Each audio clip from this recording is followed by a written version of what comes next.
It's been a while since you've been over here. I've been avoiding this podcast. like bullets in the Matrix, baby. I keep saying, "Where's Amanda? Where's Amanda? Where's Amanda?" And I'm like hiding behind. It's like a Blue's Clues. It's like a Where's Do you see Amanda? I see her, Amanda. No, Amanda. Yes. So welcome back, Amanda, and welcome back, all of you, Huzzah! to the RageSelect podcast. Here, RageSelect. I'm Jeff. I'm Amanda. We just discussed this. Yeah. Well, we have to say it every time, just in case. It's a requirement. It's what Satan told me when I signed the contract. Make them say their names. That's right. Every time. Well, we're in October, Amanda. Spooky season. Big Halloween plans? Everybody's good and all crazy spooky? Maybe 2, maybe 4 costumes planned. Oh, okay. I started just buying stuff where I was like, well, I don't know if I want to be that for Halloween. But it's on sale. Oh, so I just started buying a bunch of different costumes. Mm-hmm. So I may or may not have a costume closet. Also, none of it is appropriate for work. So I have to come up with another costume so that I can wear one to work because I am helping plan the Halloween party. Oh, my God. From what I know about your work, that could either be wonderful or terrible. Apparently, alcohol is going to be involved. And I want to see some of these uptight people drunk. Then they're probably going to be like, just one sip. Just one sip. You know what I mean? Yeah, there's a lot. I'm very leery about company alcohol events because I'm just like, none of y'all need to meet Bar Jeff. Bar Jeff has a lot of opinions. Everyone needs to meet Bar Jeff. That motherfucker ain't afraid to talk about him. You know what? I went out 2 times last weekend. I went to a bar. How did you handle that? I went to a gallery. So. Oh yeah. Yeah, I went to the. I didn't drink at the gallery. Well, they were giving away free beer, and I was like, No. I have a system. I have a plan. I have a whole system. You're not going to disrupt this system. I've got a spreadsheet. It's got formulas to turn things to different colors. I got a Fitbit that monitors. It's like a flow chart. Yep, if this, right. then this. Well, if beer, then no going out on Saturday. Drunk Jeff needs to know these things. Yeah. It's like, how many empty beers are there? And then you just go to the next thing on the list. Because you can't trust that guy. He needs very explicit directions. Yeah. And even then. No, it was great. I went to go see Brian Salisbury. Saw a bunch of people that we hadn't seen in a long time. You were there. We drove you there, Jeff. I know. Well, I was telling the audience, you know that, and I know that. They don't know that. I flew there, you guys. I don't know. I've been hiding that. I rode my super cool motorcycle there. Right. It was interesting. It was a real throwback to days of yore. Yeah, it was. I feel like since the pandemic, it's like we've there's been a lot of us that have been a lot more careful, and that we've been a lot less eager to jump back out into the whole scene. And I feel like this was very much like, it used to be like this. Yes, we used to do, people might not know this, but we all used to do like weekly, at least weekly, everyone would just go out to a bar that no longer exists. Yep.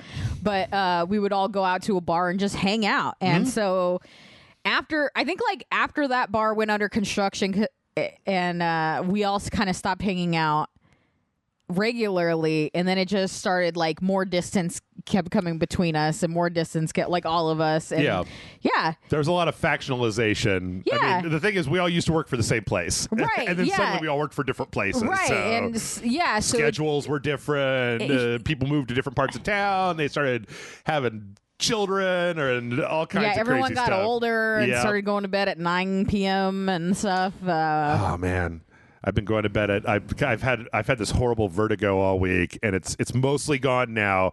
But for the last 2 nights, I've been like, I'm taking 2 NyQuil at like 11, and I'm going to sleep at midnight. Yep. And I'm not going to wake up until the morning. So. It's a dream to sleep through the night. That's how you could tell that I'm now an old person. Yeah.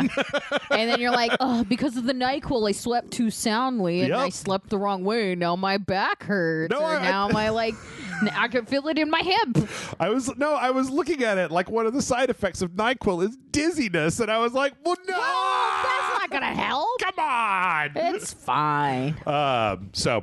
Well, Yeah, I did a bunch of that stuff last week, which means I didn't watch any movies. I didn't watch any television. I was going to watch Bodies, Bodies, Bodies. I got a copy of Bodies, it's on Bodies, my Bodies, list. but There's so many new good horror movies out, and I haven't watched a single one of them. Yep. I was going to watch all the new anime started last week. I didn't get a chance to watch any of that.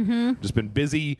So I didn't really do all that much. Did you do anything interesting outside of? I mean, we saw each other at the We watched the a bar, horror movie not long ago, and I can't for the life of me remember what John and I watched. Ginger Snaps. Oh no, we watched My Best Friend's Exorcism. Is that the new one from the Happy Death Day? And I thought that was the same guy. Like a Blumhouse or director? The guy specifically that did Happy Death Day to You, and then the one with Vince Vaughn where he swaps the Freaky. Yeah. I don't know if that's the same person. The writer is Grady Hendrix. It's based on a novel. Oh, okay. And Grady Hendrix. I've read a couple of Grady Hendrix's books. Oh, definitely not, because there's not even a link for the director. Okay. It's like an 80s, surprise, surprise. It's an 80s throwback kind of thing, which it was the only part I really didn't care for. Was like, I got it, the 80s, right? Like, great. Did you know the 80s was the thing? But it was kind of fun because it was essentially a Mean Girls movie where it's like these two best friends, and then one of the best friends, like something happens, they all had like a good weekend, and then something happens to one of them. They were all tripping on acid. They're like high schoolers. And high schoolers don't do that anymore, do they? I mean, we're talking about the 80s. Well, that was more of a 90s thing. I thought in the 80s it was more. Okay. I don't know. It seemed like a weird thing for them too. Okay. But they were like, so something happens, but everyone's kind of not sure what happened, and then one of the best friends starts acting weird, and then goes like full Mean Girl. Okay. And so it's kind of she's a mean girl, but it turns out she's possessed by a demon. But maybe Pazuzu. Well, it's kind of not a maybe throughout it. Okay. All but right. it was done really well. It's very girl centric. Okay. Like there's barely any dudes in it. And it's kind of neat. I told John, I'm like, it's a rare occasion that you get a horror film that passes the Bechdel test. And, that doesn't mean it's like a great film, but it's a fun film. Yeah. Like, it's just kind of Grady Hendrix is less, he like his humor borderlines on parody. Okay. Like, it's not quite there where he's not pulling direct references or anything like that, but you can kind of feel that it's a parody. Is this like, if you have Amazon Prime, it's free to watch? Oh, okay. All right. So, and then you would say that, like, for something without low of a stakes, if you've already got Amazon, 100%. Yeah. Oh, throw it on, and I probably wouldn't have like spent money on it. Yeah. But I'm glad we watched it, if that makes sense. Okay. When you're like, I devoted. It's not a particularly long film. It's pretty fast. It's not offensive in its like editing or pacing. It kind of gets you there really quickly, and it's enjoyable. Always a plus. So, well, in horror films, sometimes they're like, we really want you to feel like these are people, and it's like, right, but they're all gonna die or something bad's gonna happen. So like, it takes a lot. I think that there's only two movies that I can think of where they try to do that where it worked. And one was the Babadook, because I really felt for the mom. I was just like... Well, that was intentional pacing, right? Yeah. Like, you're supposed to feel a connection. But and then the other one was the Ouija book, the prequel one. The Book of Origin of Evil. Or something like that. Yeah. I still haven't seen it, but it's streaming on something like HBO Max because it was. I really enjoyed that. Because I've been told it's better than the original. Yeah, I really got into the characters. I really got into the. Yeah. But I haven't outside of that. I haven't done anything, and nothing that I haven't already talked about. So yeah, Vertigo is a hell of a thing. You don't want that shit. No, I had to take John to the ER for it once, and then I got yelled at. They gave him pills to go to sleep, and then they yelled at me because they weren't 100% sure it was vertigo yet, and they were like, "Does he have a heart? Is he having a heart attack? Does he have heart problems? Is this a stroke?" And it's like, one, I am not the doctor. And if I knew that, I would have tell you. They were literally, so in the ER, John's knocked out, and they're like, if something happens, it's on you.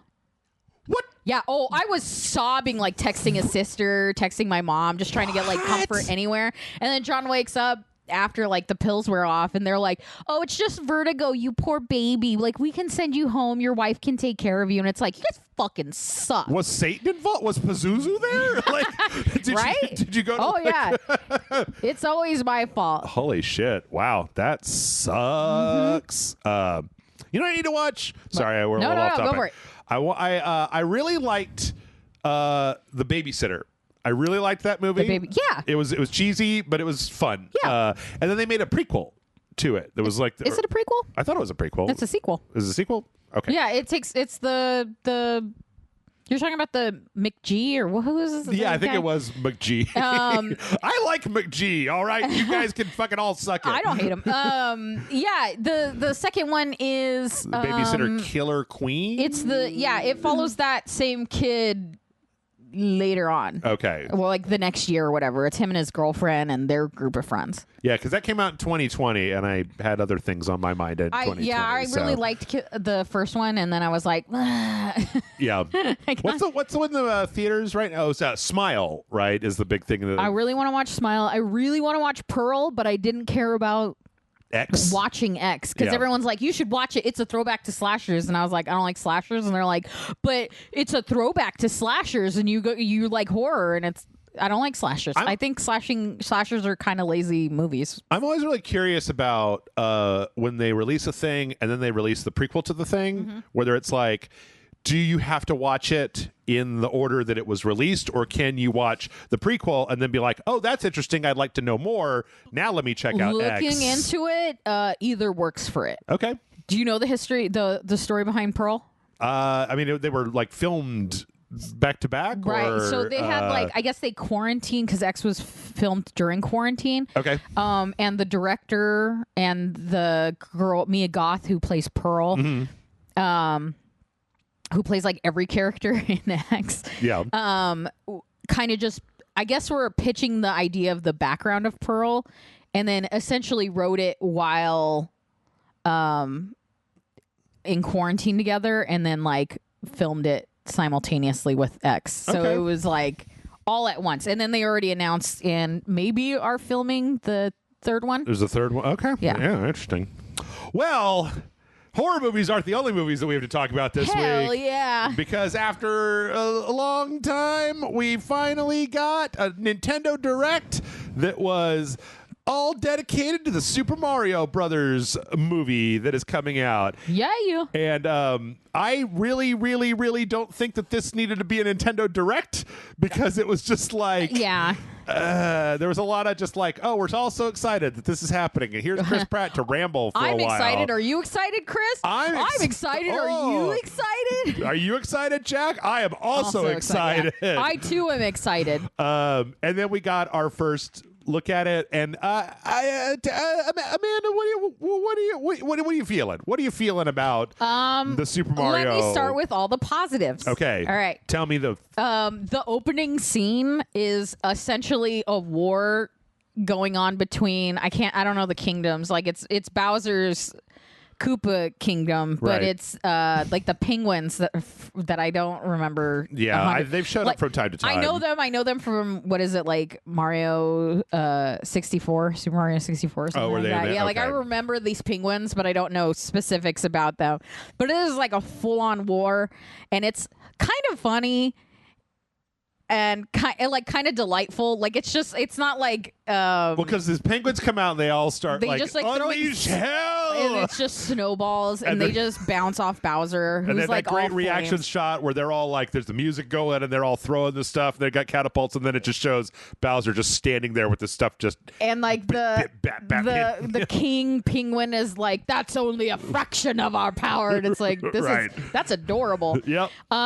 Bowser, played by Jack Black, is great. Like he's doing a good voice. Acting. Yeah, like he's doing voice work and not just being Jack Black, which I really like. Yep. I never noticed that they actually got one of the little Koopas. They hit one of the Koopas that was just standing there. Yeah, that's fantastic. Yep. But then we get to Mr. Mario. And it's It's just Chris Pratt doing Chris Pratt's voice. I thought that he was like, no, guys, you're silly. It's not going to be me doing my voice. I'm going to be a voice actor. So... But it looks good. Sort of, though, here's the thing is that, like, I already went over this when they did the original announcement where it was like, I didn't want it to sound like Charles Martinet. I don't want to listen to that for 90 minutes. I didn't want to listen to fucking, oh, it's me. Oh, here we go. Where are we going? Yeah. I don't want, oh, can I get another mushroom? Like, Yeah. I didn't want to listen to that, right? So part of me comes back, I fall back to the Jeff rule at this point, which is like, man, I don't give a shit if it's entertaining. Like, if I start watching it and I'm drawn into the story and, like, the animation all looks really nice. It's interesting. They crossed kind of they've got a kind of a weird, like, Mario is more detailed than he is normally. He's less of that kind of, like, super flat cartoon. Well, it's that, like, Wreck-It Ralph kind of thing where it's like they give you a lot of detail while still really pushing that it's from a video game. And like Mario, it's interesting watching this because one of the things that I noticed was that Mario has a bunch of facial expressions that I've never seen Mario have before, of like surprise and shock and confusion. And it's like normally it's just Mario. It's like it's either wahoo or like, oh no, when the princess gets captured. That's it. Yeah. So seeing all these weird emotions come across Mario's face, it's a little is strange. Toad though, big fan. Yeah, big fan. So you know, if you had asked me, if they'd come to me and said who should we cast as the voice of Mario, I probably would have been like, a professional voice actor, 100%. Nolan North, Troy Baker, pick one of them. Like, who's the guy that did Kratos? Give me the guy who did Kratos, but make him Mario. And as for the rest of it, we didn't really hear anybody else. No, we got a little bit of Keegan-Michael Key is Toad, so we got him talking. Oh, I didn't even realize. Yeah, that's him. Okay. And then he definitely wasn't doing. And all you got from Charlie Day as Luigi is just him screaming. Just screaming. Yeah. If this is successful, I desperately want a Luigi's Mansion movie with Charlie Day as Luigi.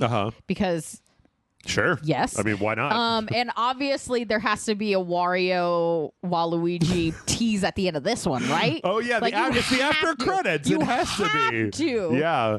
Well, the real question is whether or not they're going to do, because, you know, you can never tell whether Bowser's going to get thrown off into the distance to turn into a little star, ding, and then you're done, or whether it's going to turn out that we were all friends all along and we're joining forces a la half the Mario games out there. You got to start with him as a full enemy, though, right? Well, they could battle for the entire movie, and then at the end it could be like the power of friendship. I don't know. What if they...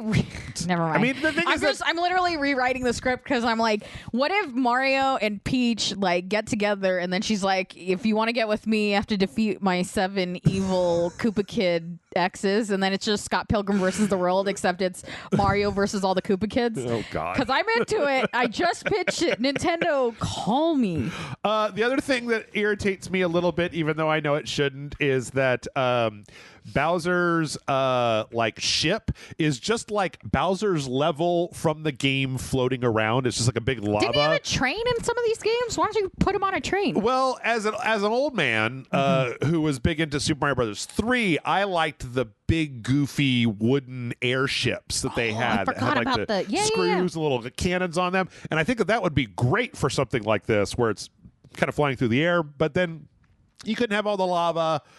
So I don't know, but whatever. I mean, it looks fine. cool. Like, Again, it looks cool for that shot. You know what I mean? You know, Amanda, if we could take just like a really brief sojourn, like we do. Yes, brief. Like, I don't really care about I just it's a Mario movie, man. Yeah. Like even if it's the best Mario movie, and you gotta watch if it's like, because people like the Sonic movie or the Detective Pikachu. Yeah, I was never sitting around going like, when will they make Super Mario Brothers into a feature film that I can go to a movie theater to watch? Well, like, that's silly. We already got a Super Mario Brothers movie. Well. Jeff. Yes, and maybe that was why I didn't care if they made another one. I went on a tirade on Twitter about that movie. Mario, Luigi, Mario, Mario, and Luigi Mario. Yeah, of course. Yeah. So I mean, I guess that's what it is that, and sometimes I feel like I don't think it's getting old. I think it's getting overwhelmed with nostalgia. Just pop culture on the internet. Yeah. Where it's just like, the Little Mermaid is black. And I'm like, I have no opinion on that whatsoever. It doesn't matter to me any which way but loose, man. Is it a good movie? Is it a bad movie? That's all I care about. Yeah. Did they remake Commando with an all-lady cast? Is it good? Is all I care about. Right? Like, I don't care what the thing is. I don't care whether Mario's voice is wrong. I don't care whether they drew Knuckles with teeth. There is one thing about Super Mario that I will about this movie and this design of this character that I am against. Is it the booty? And that is that Mario got no cheeks. That man was like, no sweets for me. I can't have any cake. Nothing. Not a damn thing on that man's butt. He looked like Hank Hill from behind. Yep. The hell is that? He's just a surfboard, man. Like, we harassed the Sonic the Hedgehog people until they fix Sonic the Hedgehog. If we don't harass Nintendo and get us some big booty Mario, he has a move where he uses those cheeks to hit turtles on the head so hard they suck back into their shells. How are you going to be doing that? How are you going to do that with no cheeks? With the whitest of white man ass. He's going to go straight into the bone. I've got a more luscious ass than this guy, and that's fucking saying something. Which mushroom does he have? He's got to pad it out. He's got to throw a couple cheap cheeps down there just to get them all. It's hilarious. Get some of those mushroom caps. I think, like, again, if you had asked me, I would have said maybe get somebody besides Chris Pratt. But then, like, if you walked up to me and you were like, sign my signature to try to harass Nintendo into getting a different voice actor, and be like, I don't care. I don't care about that. That's a lot of extra thought y'all are putting out in there. Lord Almighty, I want to watch Bodies. I really don't give a shit about whether, like, this is the best thing that's ever happened in the world. So that's kind of where I'm at. I wish I had more strong opinions, but I think the thing is that over time I have watched the internet have very strong opinions about increasingly granular and I don't give a shit things to the point where I'm just like, I am exhausting. Oh, like, I don't need to have an opinion on every fucking thing. Yeah. Like, everybody is so mad all the time, and it is so in every inch of every aspect of, like, everyone's business. Like, if you want to see this movie, watch this movie. Why does it have to be like, I have to go through the entire cast and decide now and then recast it in my mind and then be mad that it didn't do what I wanted it to do? And it's just like, oh man, you guys are exhausting. And that's for every single fandom. I'm just going to say right now, like, the world is a lot easier if you just kind of take it as it comes. Yeah. And if you go, you know what? That last season of Rick and Morty kind of sucked. I liked Rick and Morty. I didn't like that last season. I'm going to see about the next one. I'm not going to spend all my time online harassing the creators of Rick and Morty, right? Like, I'm just going to and you know what? This season of Rick and Morty, I've liked about half the episodes, but I haven't really cared for the last two as much as the first three. And I'm just like, and if it sucks, you know what? Like, sometimes you watch a TV show and it's not as good as it used to be, and you just go find another TV show to watch. You just move on. Jesus. That's why I don't do TV shows. I'm like, I can't keep, like, watching something just because I've started it. Yeah. I have taken on I'm just going to watch things that I think I'm going to enjoy, that I hope I'm going to enjoy, that I'm excited for, that are, like, a part of things I already enjoy. But I'm not going to, like, I'm not going to hate watch anything. I'm not watching something so I can analyze it and tell everyone why they're wrong for liking it. Like, I'm just not going to dedicate that time anymore. I just want to be positive. I really do want to be clear that, like, if you are of that ilk, go with God, my friend. It's just I don't have strong opinions about this stuff. Don't be mad when I block you on Twitter. I don't use Twitter outside of showing people what I've done. I go on Twitter so I can complain about wrestling. It's different when it's wrestling. Okay. We don't have time for that tangent because we have a bunch of premieres. We have a bunch of new trailers that came out. We're already behind a little bit. That's on you. It is on me. We had there's a new Need for Speed game. This is the first one in quite a while. Nice. It's called Need for Speed Unbound. There was a reveal trailer that was, like, kind of leaked, and then the new trailer came out. This is very, shall we say, urban, which is just code word for, like, black. black people are in it. Yeah. Rappers. Is that ASAP Rocky? Is that Yep, what that says? the soundtrack is done by ASAP Rocky. The characters have this kind of flat, cel-shaded affectation that makes them kind of look like anime characters. And then there's a lot of kind of like graffiti, like junk that kind of comes up, graphics that kind of pop in various places, like camera effects and stuff. Apparently this is going to be a story game where it's about two friends who have a falling out, and then like they're racing to find out who becomes the best street racer in LA or something like that. Your standard kind of thing. This is the first time in a long time that Criterion is making one of these. So Criterion were the guys that made Burnout back in the old days. Okay. And then they got bought by EA and they started making Need for Speeds. And then EA created another internal studio called Ghost Studios or something like that. And they started making them, and they made them for a while. And Need for Speed, I don't know. I don't know how to evaluate Need for Speed. Like, I've never really been in Need for Speed. I'm more of a Burnout guy. And like the Need for Speeds made by Criterion were never like Burnout. They were always more evade the cops, street race kind of. I was gonna say, wasn't Need for Speed much more like straightforward as far as like get in car, yes, do the thing or whatever? Like, well, this has a lot more I don't know, dynamic than I remember Need for Speed having. But it's got style, right? Like it's got a flair to it. Yeah, it has its own like personality. Yeah, I just never felt like Need for Speed had one. There's some of them. Like there was one called Need for Speed: The Run, where you were like a criminal that was driving a car across the United States, and so they segmented it up into a bunch of different levels. Yeah, I kind of vaguely remember that one. The main problem with most racing games, for me at least, just comes in the fact that like without the ability to get out of your car,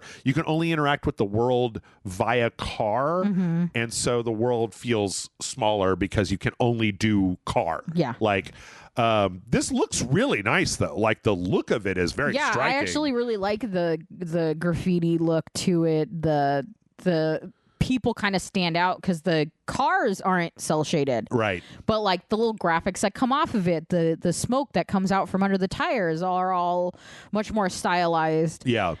Apparently, there's some details. I'm not going to get into all of them, but they talked about how there'll be like an increasing amount of heat. So like every time you do a race, you'll have a certain amount of heat, and that'll make the cops get on you faster. And you can get like a bigger payday if you keep gambling another race with increased heat, another race with increased heat, or to cash it all out for essentially the points.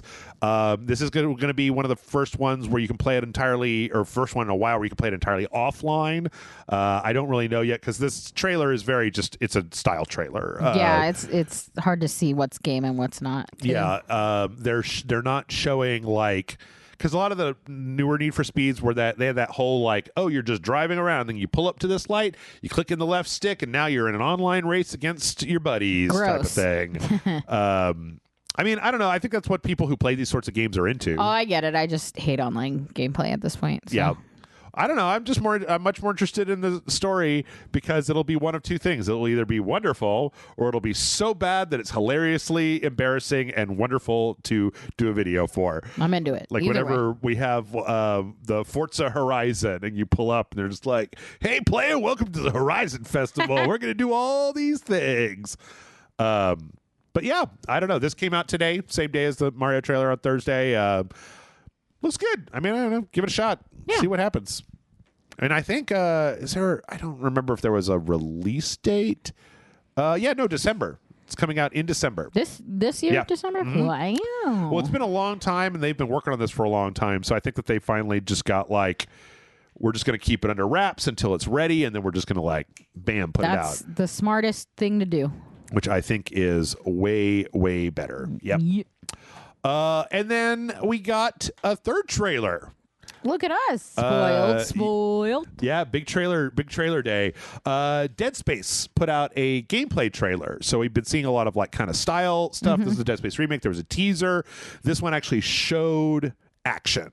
Am I correct that I feel like I heard somewhere that what's the main character, Isaac? Isaac, that he speaks in this? Yes. Even though he did not speak in the original. True. Okay. But he does speak in the second one. It was just the original. They had it kind of, I don't know, that was more the era of your silent protagonist. Like, he's going there to find his girlfriend that is on the USG Ishimura Planet Cracker. this looks like a really, really high resolution version of Dead Space. Like, I think that some of the previous dev diaries they put out have made it look like they've done a lot of weird work. Were you on when we did the one where they talked about the heartbeat and the like you can hear the breathing, and the breathing's different depending on what's going on, so that you actually feel much more immersed into it. Into it. And I like Dead Space fine. I'll probably play this. Like Michael was pointing out when I was talking to him about it, in the Dead Space 1, you didn't have the free floating zero G. You could just jump from like one place to another. There's an infamous extended you've got to shoot all these asteroids with a turret sequence in Dead Space 1 that is not very good. Like kind of unpleasant. But the core of Dead Space is fine. I hope that my hope is that by rebooting it, that they plan on because Dead Space 1 is a good story, Dead Space 2 is a good story, Dead Space 3 completely shits itself inside out. We don't talk about Dead Space 3 in our home. Right, catches on fire. So if they're going to go back, I'd almost rather them start by remaking Dead Space 3 to show me that they can do that. And then go back and remake Dead Space 1 and 2. But for some reason here in the West, we're always just we have to start over from the beginning. Start from page 1, baby. Yeah. I don't know. What do you think? This is kind of more. Well, I don't know. What are your overall Dead Space feelings? Do you? I only played Dead Space 2. I never played Dead Space 1. Really? Why was that? I don't know. Okay. I just never got into it. I had my Xbox when I first moved here and was like, shit, yeah, Dead Space 2. I honestly don't know. Okay. And I enjoyed it. I really, really enjoyed it. I don't know if I'll play this to finally get my hands on the first one. But John's really excited about it, and Dead Space is one of his absolute favorite. I believe we played a sequential of it for patreon.com/RageSelect. You and John? I believe so. Oh, yeah. Well, there you go. That was between Souls games. I believe that was one of John's picks where he was like, Dead Space, motherfucker, and then we did it. It's a big him game for sure. Might have been Dead Space 2. I can't remember if it was 1 or 2, but not 3. You guys didn't want to go play through 3? No. I just the one thing I'm not seeing in this trailer, Amanda, is do you still have the stomp him in the nuts button, because that's the best button only in a play video it game. if I can stomp him in the nuts. Just the fucking the whole screen shakes. You're just straight up shit kicker button. But I mean, with this, I'm happy. I don't entirely trust EA to not go crazy where this comes out, sells relatively well, and they're just but it didn't do Battlefield numbers, so we've dissolved the studio, absorbed them, and canceled the whole project. And I mean, at this point, if you're a video game fan, you have to just assume that's going to happen. Yeah, which makes me a little trepidatious. There is kind of an interesting philosophical question of this is a remake. Did Dead Space need a full-on remake, or could it have done with just a remaster? I kind of feel like it probably needed a little bit of a remake to add things like more character to Isaac and quality of life kind of stuff that we would. But also, since it will probably be an introduction to a lot of people, there's a whole generation of people that haven't played Dead Space games. True. When did the first one come out? It was 2012 or something like that. It's been a hot minute, but I think doing it right, remaking it, and really putting in that extra effort will probably do them well. Yeah. Let's see. 2010?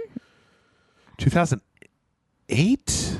God damn, Wait, 2008. No, that can't be right. The first Dead Space was 2008. God, I'm so 14 years ago. That's like a person. Yeah. That's like a person you could have a medium conversation with for a little while until your head started hurting and you were like, now go away from me. Yeah, get out of here. Yeah. So, yeah, I guess, in that case, we always tend to forget, I think, that people, that there are newer generations of consumers. One of the biggest revelations of my life was the whole thing of media's for people corporations market to 18 to 30-year-olds because when you're below 18, you don't have any fucking money and you've got to wheel it out of your parents, which isn't good for a $70 video game. And when you're over 30, you're too smart to be caught up in the bullshit. And so you're like, I'll wait for it to go on sale. Yeah. I have responsibilities and chores that need to be done. Yeah.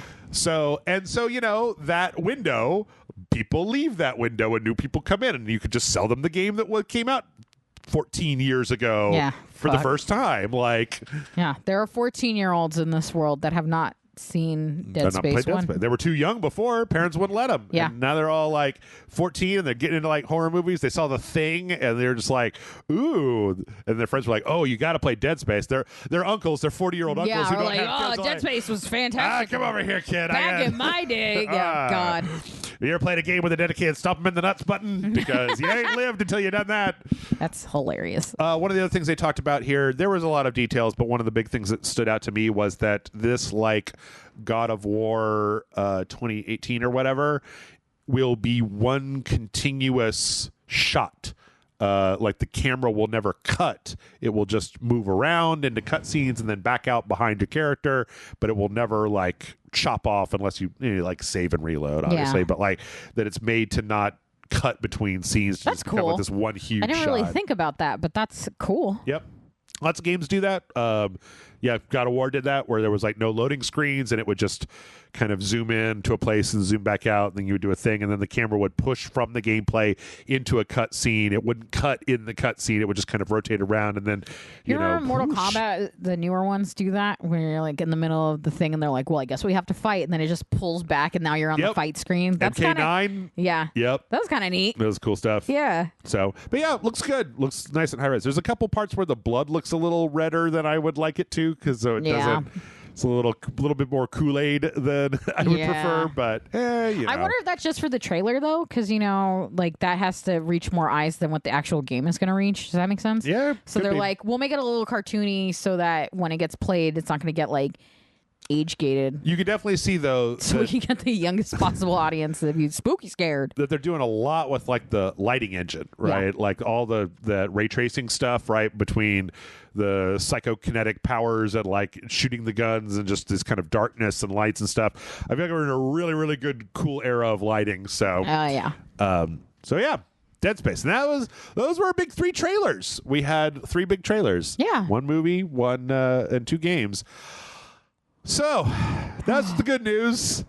Time for the bad news. Uh-oh. Or, I don't know. Maybe it's bad news. Maybe it's not.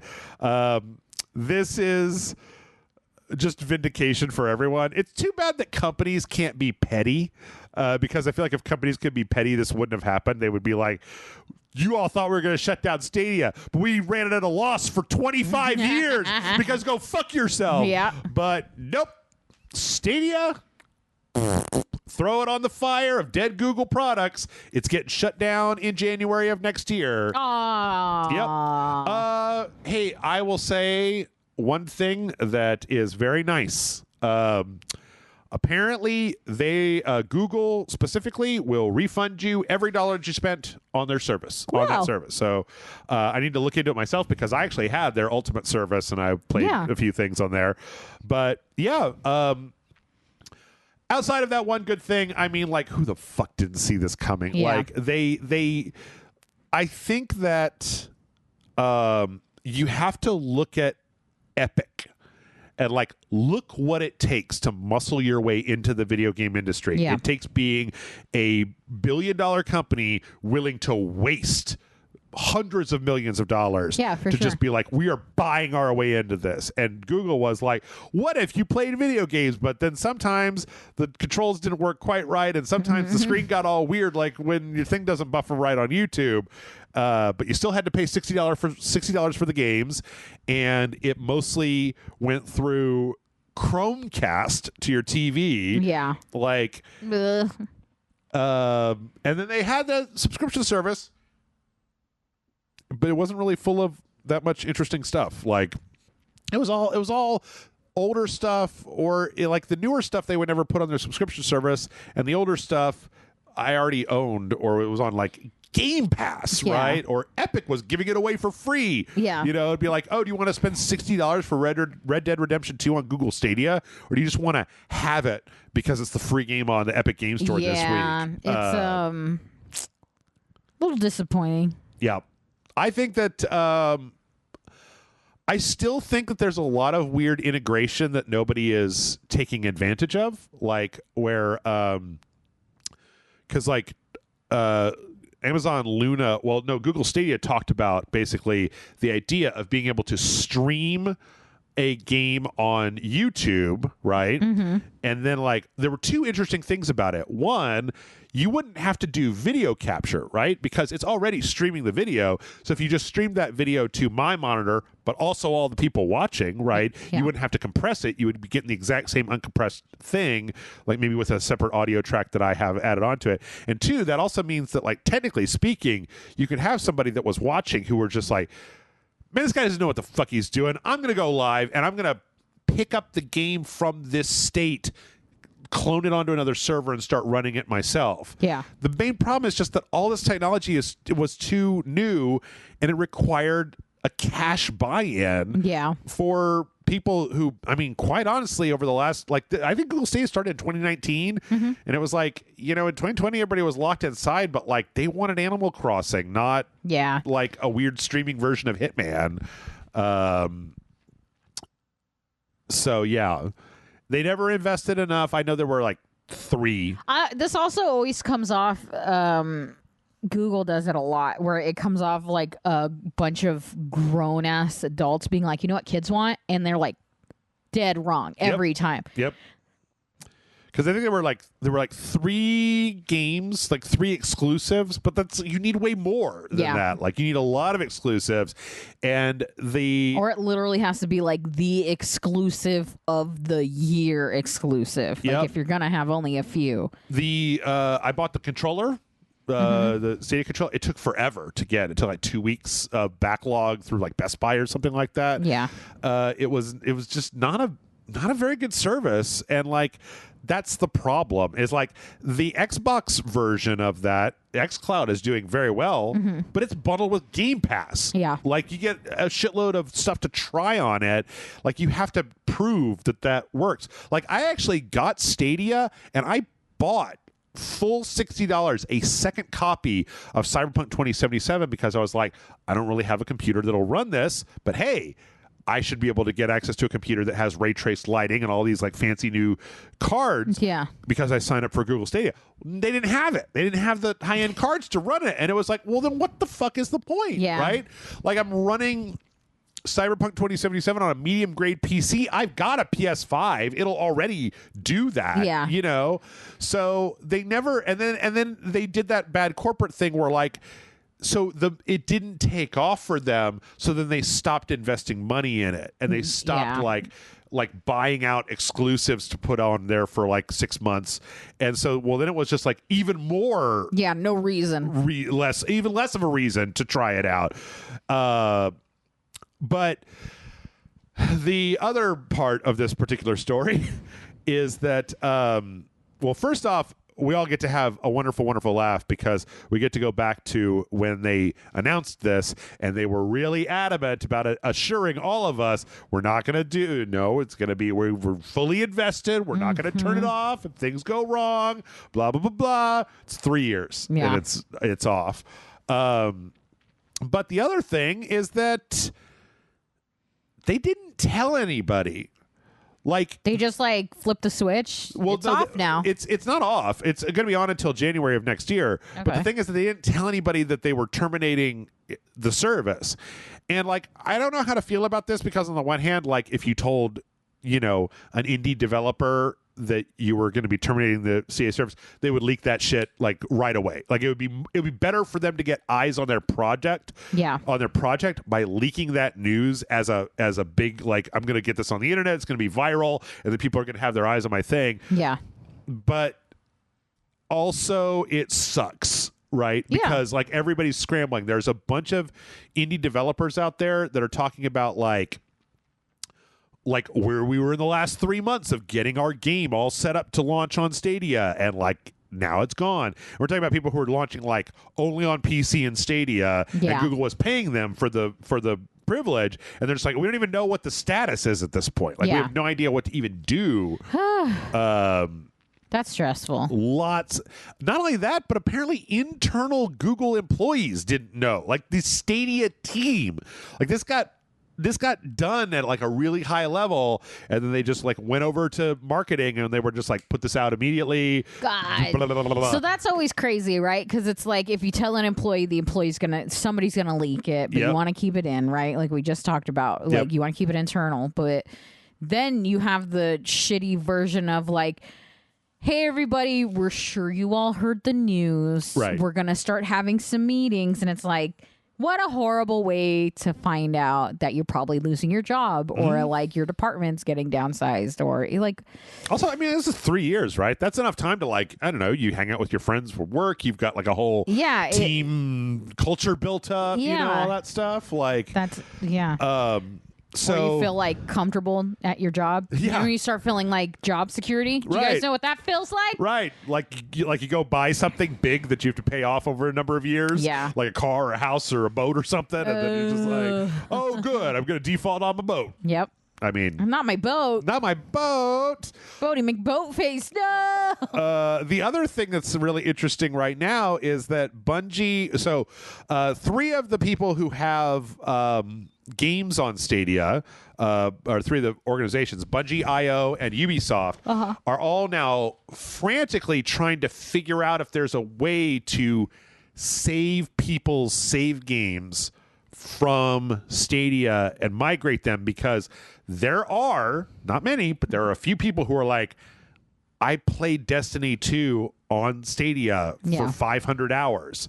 Like, what the fuck do you mean you're going to turn it? Like, you give me my money, you give me my $60 for Destiny back, but you can't give me back my time. Yeah. Like, that's my whole character that's got the friends list and the fucking raids and all that shit, or progression in something like Hitman, or, you know, save games from the Division. And, like, it's all gone. It'll all be gone in January.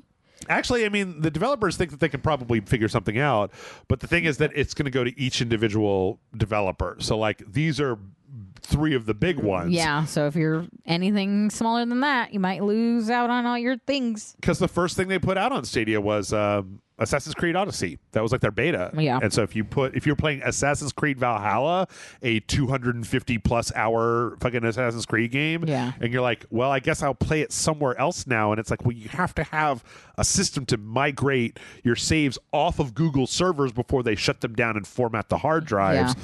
Like, it's just a huge mess. And it's one of those things where, like, it's a big mess, and you guys need to take more responsibility for this mess. Yeah. You need to announce that this is going to be shut down, but then you need to be like, we're still going to pay the indie developers who we're going to put on our service, and we're going to put their games out, even though they're only going to be available for 2 months, right? Yeah. Anybody that's past the cutoff date, we're going to give them like a severance payout. We're going to work with our developers to like figure out how to migrate your personal data out of this system into a place where you can download it into a thing. They clearly want to just like cut and run. Yes, of course. And it like, I think it was interesting that this story came up, because I feel like when you and I get together on the podcast, it's very much the like, fuck them corporations podcast, where it's like, you made a deal. There was an intrinsic trust when you set this system up that you weren't just going to yank it away. Yeah. And you yanked it away. And so, like, now moving forward, why should we ever trust you again? Right. Like, but because it's Google, how do you not? Well, I mean, I feel like it's not about trusting them. It's about if it works out, you're fucking like set. Do you know what I mean? Yeah. I get it. I guess it's just I'm feeling really salty about this particular topic because they announced that they were shutting off the servers for Babylon's Fall, that Square Enix horrible game that they put out, where they put it out. It was $60. I bought it. Michael and I played it. I refunded it on Steam, which was good. Yeah. But like they announced that they were turning off the servers for it, and it's like it came out this year. Yeah. Like it's barely been out a year, and they aren't issuing refunds or anything. I mean, nobody was playing it, but When are they gonna issue refunds to the 2 people playing it? But I don't like the precedent set of like, we're gonna create an online only thing, and then if it doesn't make enough money, we're gonna yank it. And you guys can all just suck it, nerds. Like, yeah, it's not a great precedent, especially in video games where they really love if it's not the greatest video game of all time, making the most money anybody's ever made at all times, we don't consider it a success. And it's just like, Fuck. Like, it's just, there's no winning when it's like that. Yep.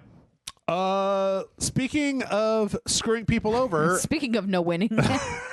I don't know if you know this. I don't know if you've heard about this, but Overwatch 2 launched. Yes. I've heard of Overwatch 2. It's a terrible mess. We played fucking Lego games last week because it was like 1,999 people ahead of you and then even if you wait until that goes down to 1, you might get kicked out anyway. Yeah. But one of the things that Overwatch 2 is doing, and I think one of the reasons why some of this stuff is a little fucked up, is because you are now being required on Overwatch 2 to merge your accounts, to link all of your accounts across all platforms. And one of the things that is a new thing is that you must attach a phone number to your Battle.net account in order to play. And they're using this phone number as a way to be like, that's your kind of like, this is like your driver's license number, right? Yeah, like, it's like your ID. You can't just make another account because we'd have to have a whole other phone. We talked about this last week, and I was very flippant about it. I didn't actually know the details, but I was very flippant about it. I'm still a little flippant about it, but there's been, with the launch of Overwatch 2, a lot of people who are like, Cricket and Mint Mobile prepaid phones are not eligible for that service. So I have Mint Mobile. If you are, so we can't even do it. Like in this article, there was a thing. Well, we'll come back to that. Yeah. In this article, there's a thing where, the guy was like, if you know that you may not be able to pay your bills every month, right? And like the first thing that you may need to get rid of is your phone. Like if you sign a cell phone contract and you break that cell phone contract, that goes on your credit record. Yeah. Whereas if you buy a Mint Mobile and you can't pay this month, they just turn your phone off. Yeah. Like it's not as big of a hit. But it means you can't do this. Now, after this outcry, Blizzard has changed this. It turns out that if you have an account that was actively connected to Overwatch 1 up to or past since July of 2021 or something like that, that account can be migrated over without having to add a phone number to it. Like if you had an account that was active in Overwatch 1 and they're just like, well, you're here. But outside of that, like, no, apparently just nah. But the thing, Amanda, is I don't know how to solve this problem, because the thing is that I don't know why they made this problem. Well, no. I know why they made this problem is because you get online, you fucking cheat, you scam, you call somebody the N-word and scream it into their ear, and so Blizzard bans you, and you just fucking make a new Battle.net account and like sign up for a 30-day trial of blah, blah, blah, blah, or whatever, come back in and keep yelling fucking obscenities into people. Like the only way to really crack down on bad actors is you have to have a way to identify them that they can't weasel out of. And like, it's possible, some of the people in the comments of this Polygon story were saying, like, the next thing that will happen is there will be an arms race of like shady telecom places that create new banks of non-mint cricket, like verified numbers that can be used until Blizzard figures that out, and then they mass ban the entirety of that chunk. But I can see it being a problem because the thing is that you can't right now we don't have a good way to ban people permanently. Yeah. You can't IP ban people because they'll get a new IP. You can't MAC address people, refresh a MAC address, like buy a new network card. I'm sympathetic to the idea of what they're trying to solve, the problem that they're trying to solve, but just so we're clear, their solution was essentially classist and a little fuck the pores. Yep. Which means that I'm not going to be fucking a part of that. Like, I do not approve of that mentality at all. Like, I get it, but now all the fucking rich people can play who can afford to have a contract, because I can't. Yeah. And it's just like, that's just crazy to me. The fact that you have to have some kind of like premium cell phone contract in order to play a fucking video game. Yeah, that's like, I'm already especially a free to play online only video game. Yeah, a quote unquote free to play online game. Yeah, I mean, it's like, well, it's free to play. How can we make sure the poor people aren't on it? Like, that's what it comes off as to me. And I know it's not that, but I also know that they didn't think about it because to them it wasn't a concern. That might not have been your intention, but that's what's happening. Yeah. The end result is, if you had a system set up that just through the circumstances of it happened to ban all Asian people, it'd be like, regardless of what your system was trying to do, the end result is bad. Yeah, exactly. So it's just, it's a bad look. It's not thought out at all. And it's one of those scenarios where a corporation was so focused in on what they were trying to fix that they didn't think about it. They didn't what is it? You lose the forest for the trees, or you lose the trees for the forest. You can't see the forest for the trees. Yeah, because they, you focus in on one thing and you don't see the whole picture of what, you're actually affecting people that do this. They're like, who are we affecting? People that are going to use fake phone numbers, just making up phone numbers, and that's the only thing. And it's or people who can't afford to have a contract for their phone. Well, in their defense, Amanda, they did ask if people had phones, so they do know that people. Sorry, that was a joke I made last week, and I just had to shoehorn it in back this week. Yeah, it's also, it could be entirely the case where Blizzard has just gone full. This is their villain era. Blizzard's been nutso for a while now, that they're just like, yes, there's going to be collateral damage, and at the end of the day, we don't fucking care. Yeah, but it's the collateral damage couldn't afford to pay for anything anyway, so what does it matter? Yeah. So I don't know. Well, they are getting, apparently, one of the reasons that people can't log in right now is because their servers are getting DDoS during launch. Holy shit. Which is the worst thing that could ever happen when everybody's slamming into your server to try to play the new game, and there's malicious actors out there DDoSing your servers at the same time. God, it must not be a great week to work at Blizzard. No. Going into work and it's just man, your stations. No. Well, yeah, I don't know.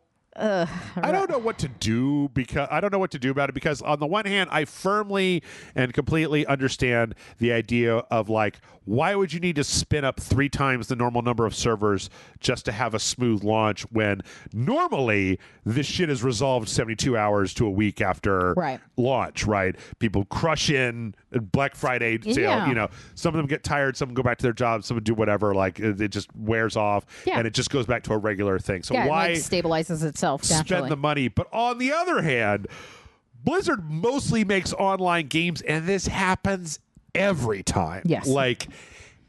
Every time. So indeed it does. Yeah. In fact, I even waited 24 hours to try to record Overwatch, because I was like, 24 hours. Yeah, it gives it time to, get those growing pains, and then we jump in. Yep. Nope. How'd that work out? Great. Well, and then 10 out of 10. People who have already watched our videos know that there's another online game. They made a sequel to Let It Die, Suda51's Uncle Death. Called Let It Die Deathverse. It's a battle royale game. And I was like, oh shit, that came out. We'll do that instead. And they were like, sorry, we started doing server maintenance yesterday, 16 hours ago, and it's turned into a problem, and the servers are all down. And I'm just like, well, come on, man. Not a single. Okay, how about the Lego Smash Brothers game? Are those servers up? Can I be a spooky ghost fighting a velociraptor? Yes? Yes. Okay. Thank you. So, from there, we've got a lot more Activision news left to go. One of our first stories is that Fran Townsend is being shuffled out of her executive role at Blizzard at Activision Blizzard and into basically a legal role. Fran Townsend she's an ex-Bush era Department of Defense person who worked for Blizzard, and when all this shit with Activision started, she was the first person to come out to be like, these are all lies, these are all untruths, there, go fuck yourself. And she also happened to be she was obviously at some point way in the past, or I don't know, she was made the president of the Activision Women's Empowerment Council, and she's a very blonde ice queen lawyer, and she was very much out there taking shots for the team. There was a whole story about how Bobby Kotick was writing what she was saying, and then she was just signing her name to it. No, I remember that. I think I was there for that. Yeah. So I don't think that this lady should ever have been in the spotlight. I think that there was a scramble to be like, somebody needs to say that this is a bunch of shit and it can't be one of us white guys, dudes. Yeah. Who's left? Fran, get the fuck out there and take one for the team. We need a woman, and she kicked the door down. She's like, I might be of some assistance. You're from the Bush administration. You know how this works. Yeah. Get out there and start eating shit for the team. Yeah. So she's been shuffled out. She's now going into, like I said, a legal, kind of a legal adjunct to the board of directors. That's probably where she belongs. She probably never belonged in the middle of this fray in the first place. Yeah. So, also, they just brought her out like, look, everyone, we have women here. Look, she got the boobs, she got all this stuff. I have not now, nor have I ever been sexually harassed at Blizzard. Therefore, it does not happen. Thank you. Yep. So, signed. Coding. She's moving to a new role as senior counsel to me and the board of directors.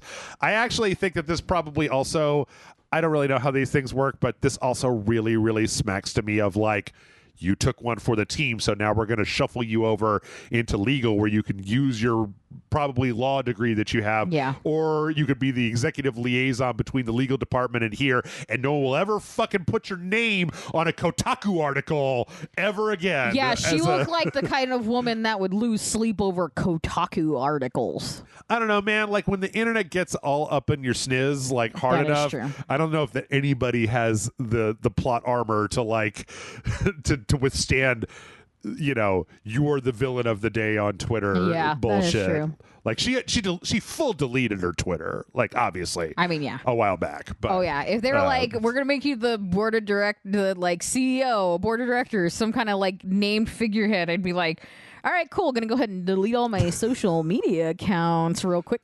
Yep. And you know what? I think we've got one more. We're not the only union story, but we do have one more story before we take a break. Yeah. From Activision Blizzard. And you know what? This is one where I'm going to kind of find myself, I think, siding a little bit with Activision Blizzard. Uh-huh. So here's the deal. The National Labor Relations Board, NLRB, who handles union disputes and whatever, has kind of put forth this claim that Activision withheld raises from all of the people in Raven, the Raven QA, who unionized into a union, what was it, like 5 months ago, 6 months ago, or whatever. That's a good headline that you could read and go, fuck, hate Bobby Kotick, fuck that guy, or whatever.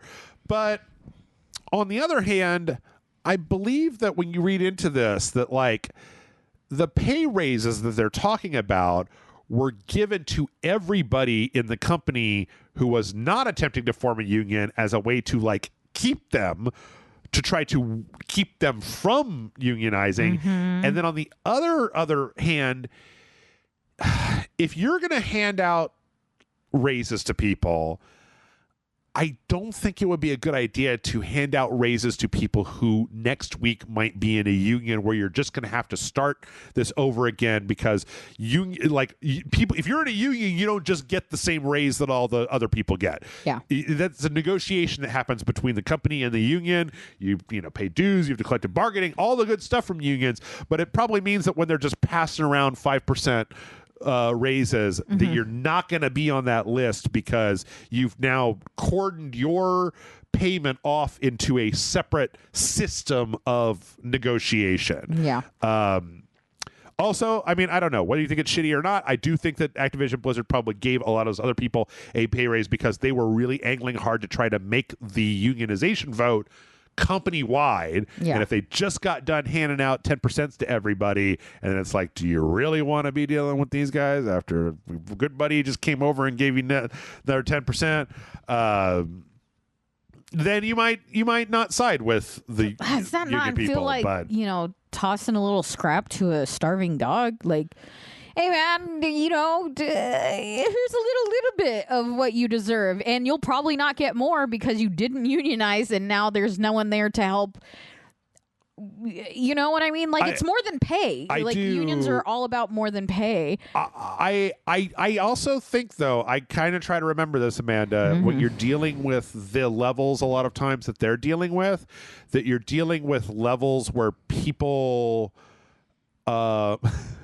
This has happened to me a few times in my life. It's generally when I have two jobs. When I was working for Brian and I was working RageSelect, and I had a girlfriend who was paying rent to me. Yeah, and it was like that thing that happens to Dwight people when like your brain breaks when you're making enough money that you don't have to think about it, and like you've got enough money where you can save and you can get your car fixed, you can go to the doctor, you don't have to worry about it, and it's just like in whatever. the year of our Lord 2022, people are making enough money where they don't have to think about it. I think a lot of these quality of life went to like programmers and artists and people like that who were doing higher level work and were getting paid very well as a way to essentially sweeten their feelings. Also, there's a whole other thing, and I know that you don't know it, you don't do it, and I know that I don't do it, or I don't know, maybe you do it, I don't do it.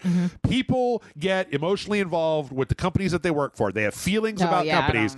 I just have never in my life had that issue. Yes, I never turn your back on a fucking company because they'll take your wallet and put a knife in your ass. Like, just but some people get like they have a family and then they have like work, and their work is where their friends are and home is where their spouse and their kids are. You know what's funny though? Right? I do that, and I still have no emotional connection to work. I don't know why people would. I have nothing but warm feelings for coworkers that I've had over the years, but like the actual company itself, I'm like meh. You know, I got paid very well when I worked at Dell back when I was a teenager. But somebody coming along and been like, "Hey, fuck these guys." I'm like, "Oh yeah, fuck these guys." Yeah, like 100%. So, I worked at some fantastic places, and I left a bunch of fantastic places. I also stayed at really shitty places with no loyalty. Was just like, do I want to go looking for a better job or not? And like. Or like a good opportunity will arise, or the idea of a good opportunity, and be like, all right, we'll see ya. Yeah. It also helps that most jobs these days have some kind of terrible downside, but I get, all jobs have terrible downside. They're jobs, Jeff. Yeah, I know. They're not hobbies. I know. I'm in a weird position. I don't have anything to say about this because I fucking, like I'm over here playing Lego Brawls and talking about Activision news. I had a bad day at work. The Blizzard servers weren't up and running. Yeah, exactly. I deserve that use of the mocking voice. I'm going to go now. We're going to take a break. I'm going to go cry for 20 minutes, and then we're going to come back when I'm done crying, and we've got the rest of the news. And there's not too much of it, but that don't mean we can't stretch it into a whole hour worth of talking about other shit. Let's find out in a minute. Boy, this is a bad segue. Just cut it here.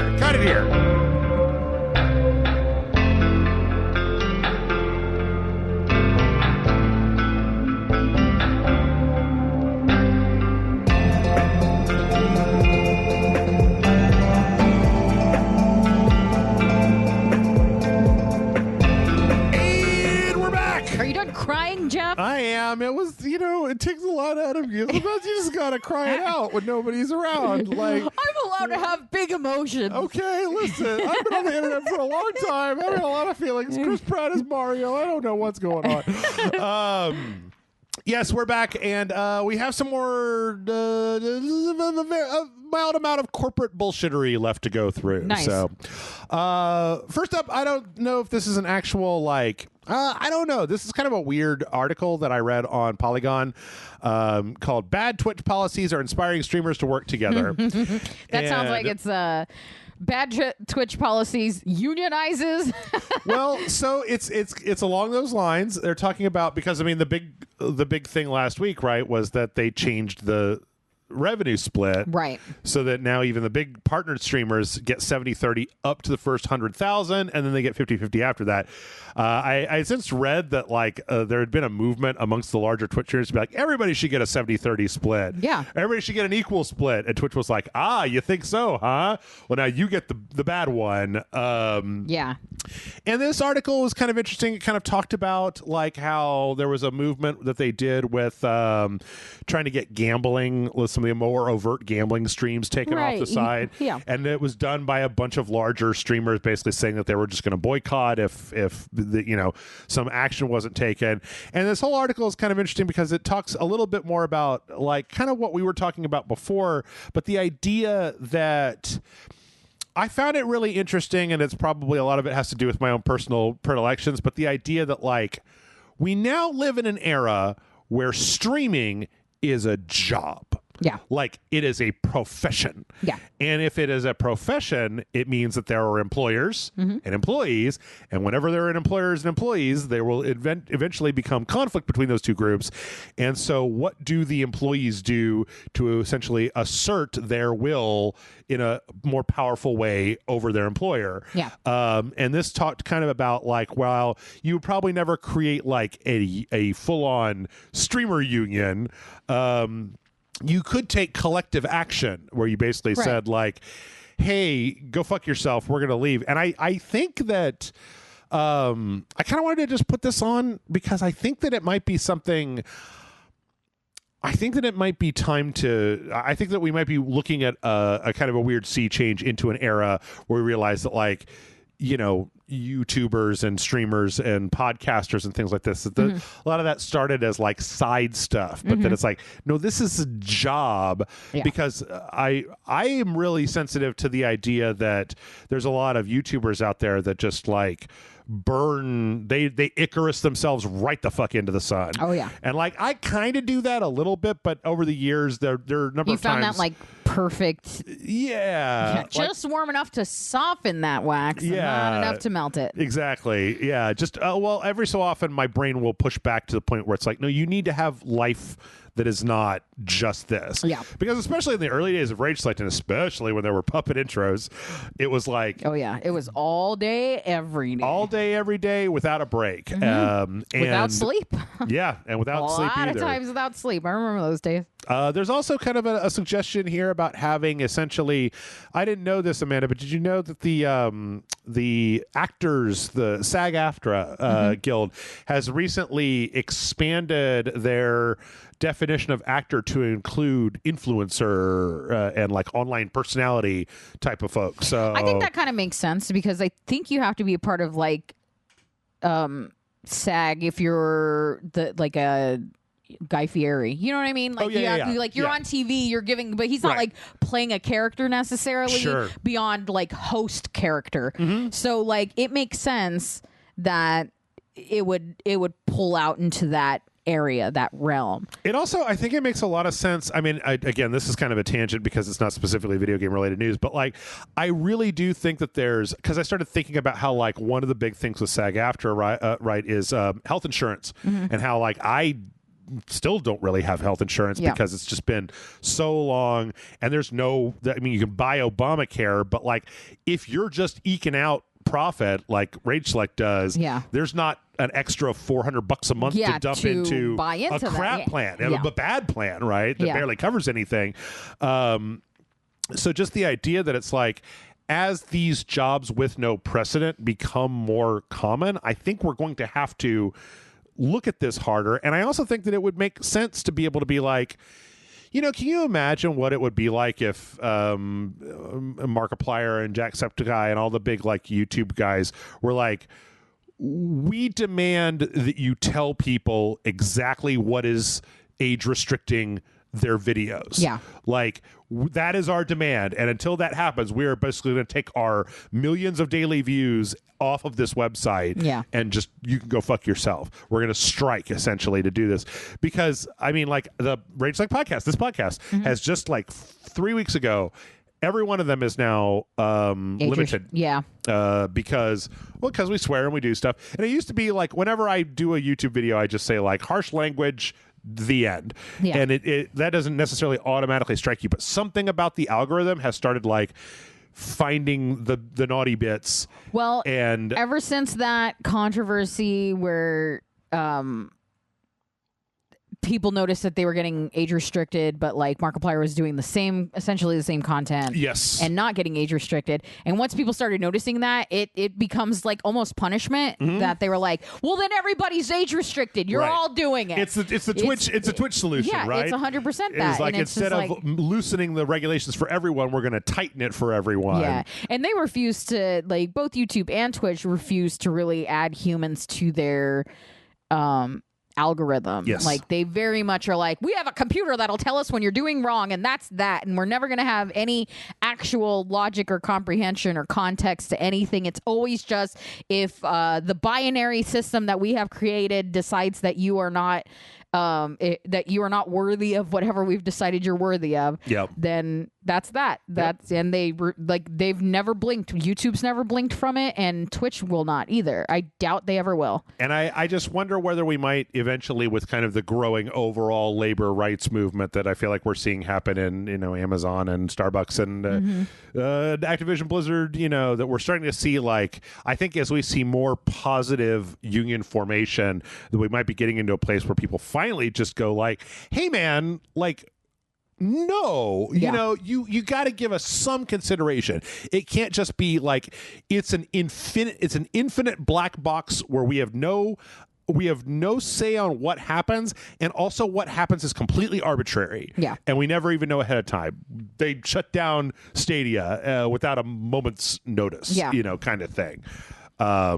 And like, yeah, it sucks that you might get your shit leaked, but by the same token, like, I have some respect for the fact that if YouTube published exactly what is allowed and what is not allowed, that people would then dance right up to the line like a bunch of dick faces and be like, I didn't actually say fuck your mother. I said fuck your Mothra. Yeah. And just everybody knows what that means. And now it's like, well, now you can't say Mothra because we all know that means fuck your mother. Yeah. And it's just like, I get that, but by the same token, that is a battle that it's like copy protection. It punishes the people following the rules more than it affects the people not, because those people don't give a shit. Yeah. And they're just going to... They're doing it, like, actively to get that reaction. Yes. I was a community manager for Spill, right? Yeah. And that meant I was a mod, and I was really, like, the main moderator of the community aspect.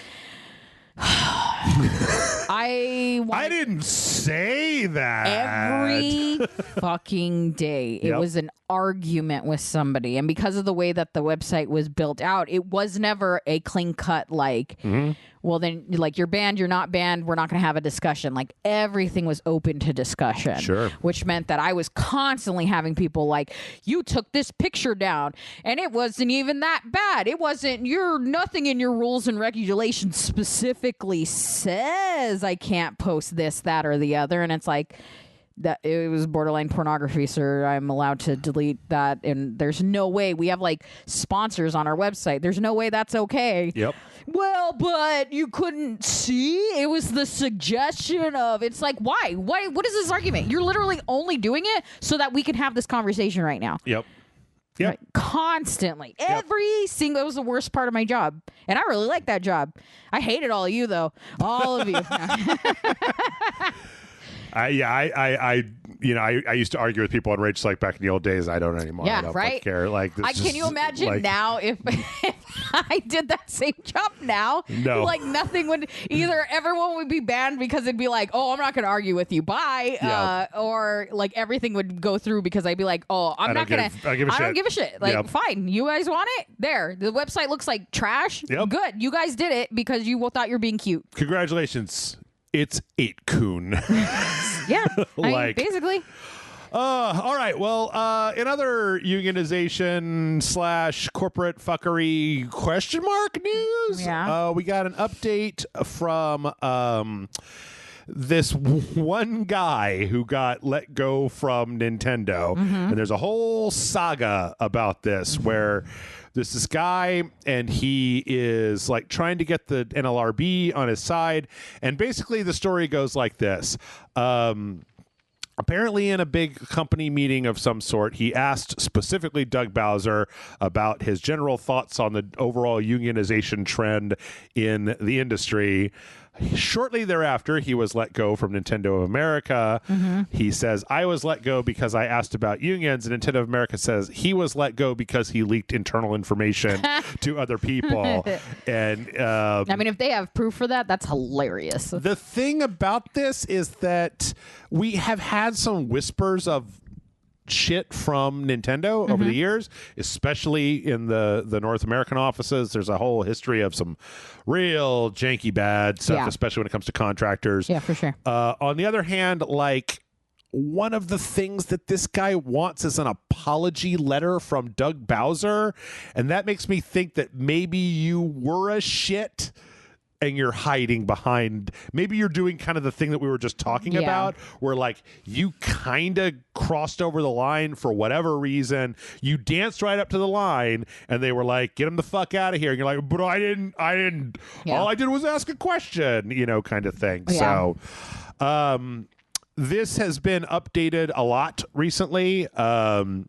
The tester that got fired had a recent Axios interview where they kind of reiterated a lot of this stuff. I kind of one of the things that is kind of crappy about the entire labor rights movement, right, is that like you will, I think, at some point find people that use it in bad faith. I'm not saying what this person is doing, but I also think that you have to generate a momentum in order to push for labor rights where you need more than just one person who goes, hey, they fired me and I didn't do anything. I also kind of wonder if there was actual conversation with other employees and not just a conversation with Doug Bowser. Yeah. Does that make sense? Because, like, if I want to unionize, I'm not going to go to my boss. Well, no, apparently this was a question asked in like a big round table, like a big Zoom call in front of other people. And then it was asked but I don't think that's necessarily the right way to go about it. Like, if you're wanting to unionize, you need to know that the other employees also want to unionize. You don't throw out your boss on a big Zoom meeting. Yeah. You start by really... that feels loaded. Do you know what I mean? You got to start with some of that James Bond shit, like by the fucking coffee machine about just like, well, hey, the man, point is not I want to unionize. The point is we all want to unionize for a higher for a reason. Sure. And like, sure, you have a reason, but the other employees don't. And that's not me going against unions. Like, obviously, I'm for them. We've been talking about how we like them. Yeah. But I think like doing it in a like kind of, not saying it's shitty, but doing it in a Zoom meeting where you're calling somebody out in if it's a big corporate thing, that's not a great time to do it. If you were like one-on-one with him, that would be better. Yeah. But it still wouldn't be an appropriate thing to do unless you knew you had the backing of the other employees. Otherwise, you're kind of throwing a bunch of people under the bus. Yeah. Because then all your employees are going to be like, well, fuck, we wanted to unionize, but now you're making it real awkward for the rest of us. Yep. So I don't know. We'll see what happens. This one's still ongoing. But now maybe he'll get that letter. NLRB is involved. I too want a letter of an apology. I just want a letter. Yeah, it doesn't have to be an apology. It's dear Doug Bowser. Yeah. How was your day? I had a chicken salad sandwich for lunch. It was delicious. You know how people like invite celebrities to their weddings? I'm just gonna invite like the heads of all the video game companies and see if I get anything. But just Bobby Kotick shows up. He's the only one who shows up. He better show up with a gift. It's Bobby Kotick and Andrew Wilson, the two worst ones, show up. No Reggie, no Tim Schafer. My close personal friend, Suda51. No Hideo Kojima. Yeah, no. Can you imagine? Like getting like, even like a card? Mm-hmm. That'd be great. Yeah. I'd be so happy. Yeah. I'm going to do it. John, we have to get married again. We have to get divorced. I want to get a card from Hideo Kojima and Doug Bowser from their summer retreat, from the camp that they go to every summer together. This is another kind of crapo story, so hope you laughed at that joke. Because it's the last time you'll be laughing for a while. Welcome to RageSelect. So Disco Elysium is a game. Yes. It's created by this kind of group called ZA/UM. Zaum. Now, for anybody who doesn't know, the Disco Elysium all started out as boy howdy, the most fucking beret wearing, small coffee sipping, cigarettes on the veranda kind of thought experiment between like this illustrator and this writer and these guys, and they were just like, they originally envisioned it as like a medieval world, and then they like thought about the way the politics would work there, and then they decided to like bring it up into this world because Disco Elysium is like, you know, class struggle the game. Yeah. Like you pick a political alignment in there, and like I ended up, because of my choices, as a centrist, and the game made a shitload of fun of me for like not committing to an ideology. And be like, some people think that they could just tread in lukewarm water all the time and make a difference in the world. What fools! What idiots! And I'm like, hey man, like lighten up a little. I just want to be comfortable in my lukewarm water. Yeah. But they are like this team, like there's these 4 people. They are like the rock solid fucking punk rock communist taking acid and writing documents all weekend core of this universe. And it turns out that those 4 were like quietly shoved out of the ZAUM like software programming arm of the company that made Disco Elysium, and were told to fucking not talk about it because it would like, you know, it would be like, you know, kicking the guy that wrote all the cool lyrics for your song out of the band and then being like, but just don't fucking tell anybody, right? Like, because we still want to get the clout for it. And then the other thing is that, again, I cannot express enough that these guys are like super anti-corporate guys. They're all like fucking crazy hippie revolutionary fucking, I think they went to the Game Awards and were like talking about class struggles and like putting their fucking hands up in the air and stuff. Like, nice. Like definitely people who take themselves very seriously. Yeah. And so the idea that then they were like shunted out in the middle of that, the core heart of this whole like weird socialist communist commune experiment were just like excised from the company and pushed out while they continue to try to truck along is like, look, all I'm saying is if you create a company and you're anti-capitalist and you're like a class warrior kind of thing. Yeah. You should expect that you're going to get kicked out of the company, man. Like, yeah, there's a lot of bound to happen. Yeah, their part was called the ZAUM Cultural Association as opposed to like ZAUM, the software company. Yeah. But here's a quote from the Medium post, because of course there's a Medium post before they put together. The reason for dissolving the cultural organization is that it no longer represents the ethos it was founded on. People and ideas are meant to be eternal. Organizations may well be temporary. I find that the organization was successful overall, and most of the mistakes that were made were contingent, determined by socio-cultural conditions we were thrown into. I still encourage people to organize, and I would say that one of the qualities that the ZAUM cultural organization sorely lacked was pretty much any formal structure.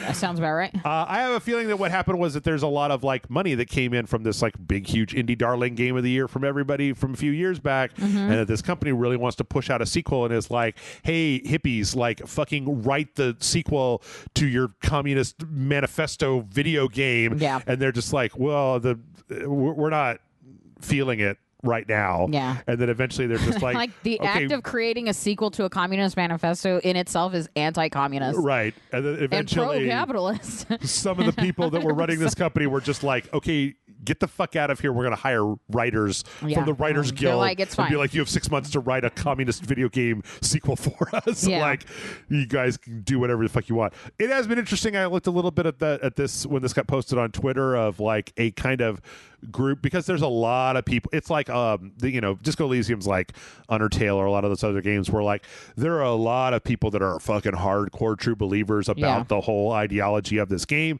that are like, we should boycott this until this IP is given back to you, because this universe was literally written by the 4 of these people over the course of many years before the final product was then turned into this weirdo video game. So why does it end his sign off?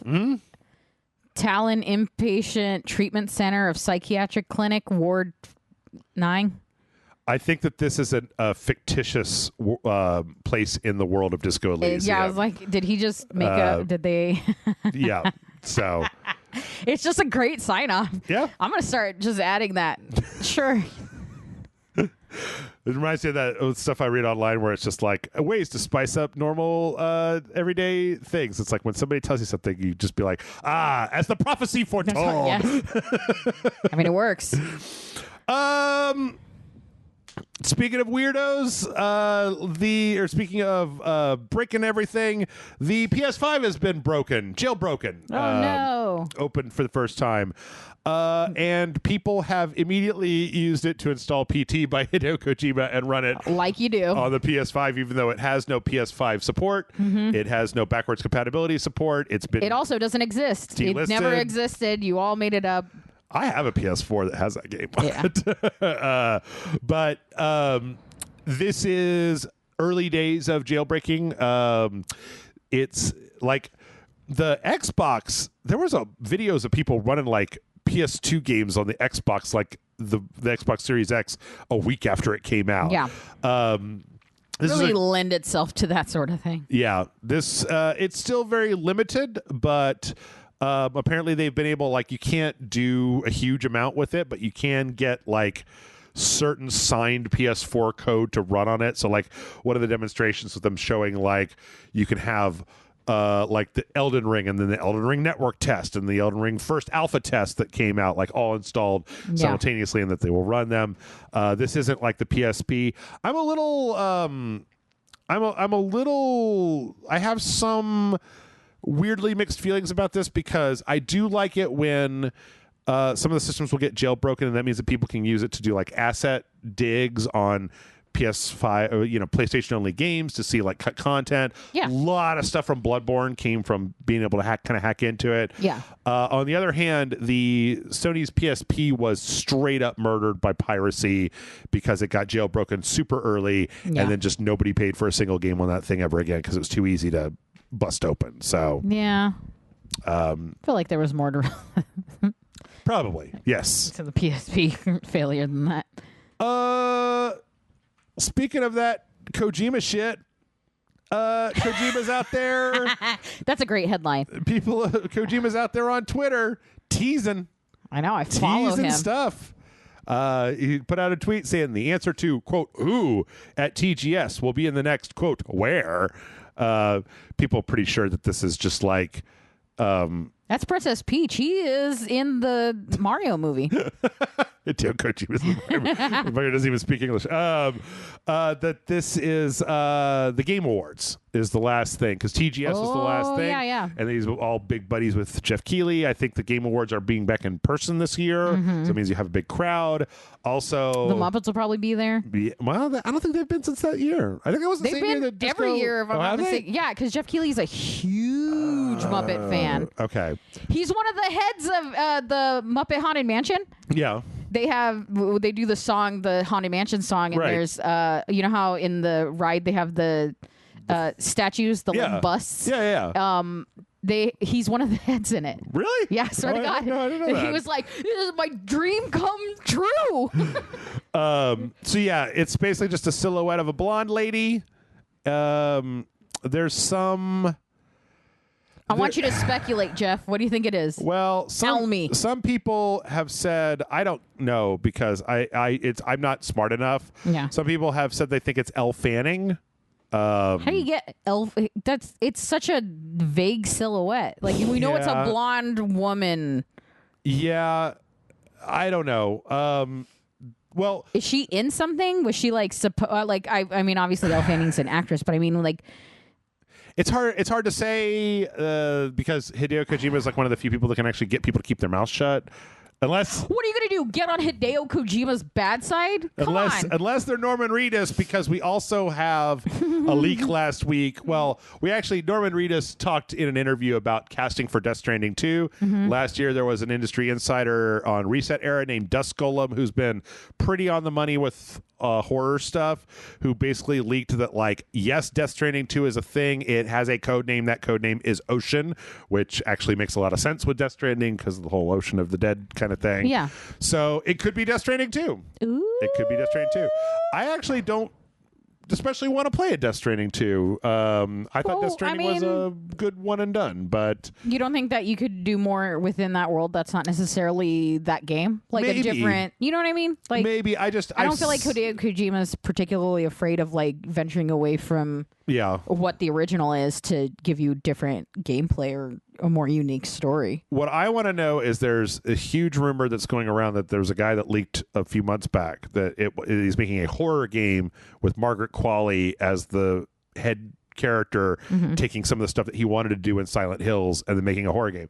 The thing is that like, but it was gonna be with Guillermo del Toro. Like all of the, it's weird because I've been playing Metal Gear Solid 5, and like as somebody who's played all the way through Metal Gear Solid, it's like you can watch from Metal Gear Solid 1 to Death Stranding. You can watch the evolution of the gameplay go from smaller to more verbs to interact with the world to a little bit slightly more open and Snake Eater, and then like this large interconnected kind of battlefields in 4, and then this big open world in 5, and then the biggest of open worlds with Death Stranding. And I want to see something that's off that beaten path, because he has done other things like Boktai, and there's been a few other things over the years.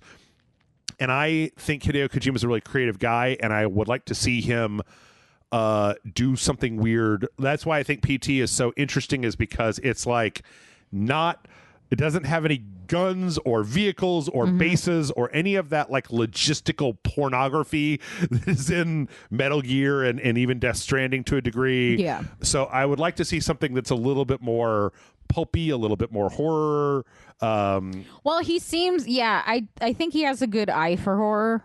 Yeah. And because everything he does you can see it. You know, you can like feel the horror in somebody.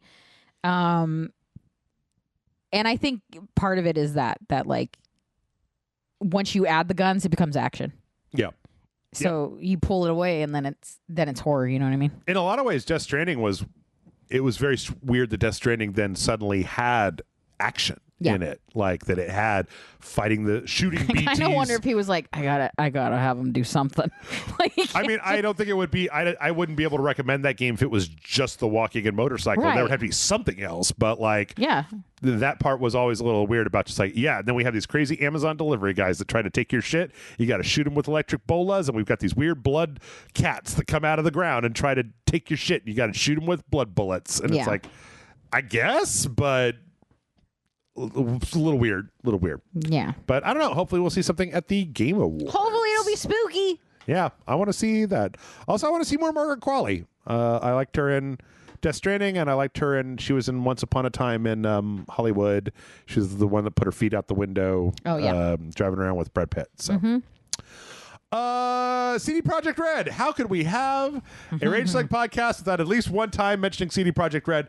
CD Projekt Red just announced 6 new video games coming in the future. Just six. Keep it light. Yeah. Keep it light. Keep it tight. You don't want to like overstep. Real weird. This is in addition to the fact that there's a PS5 Series X version of Witcher 3, and then the Phantom Liberty expansion to Cyberpunk 2077.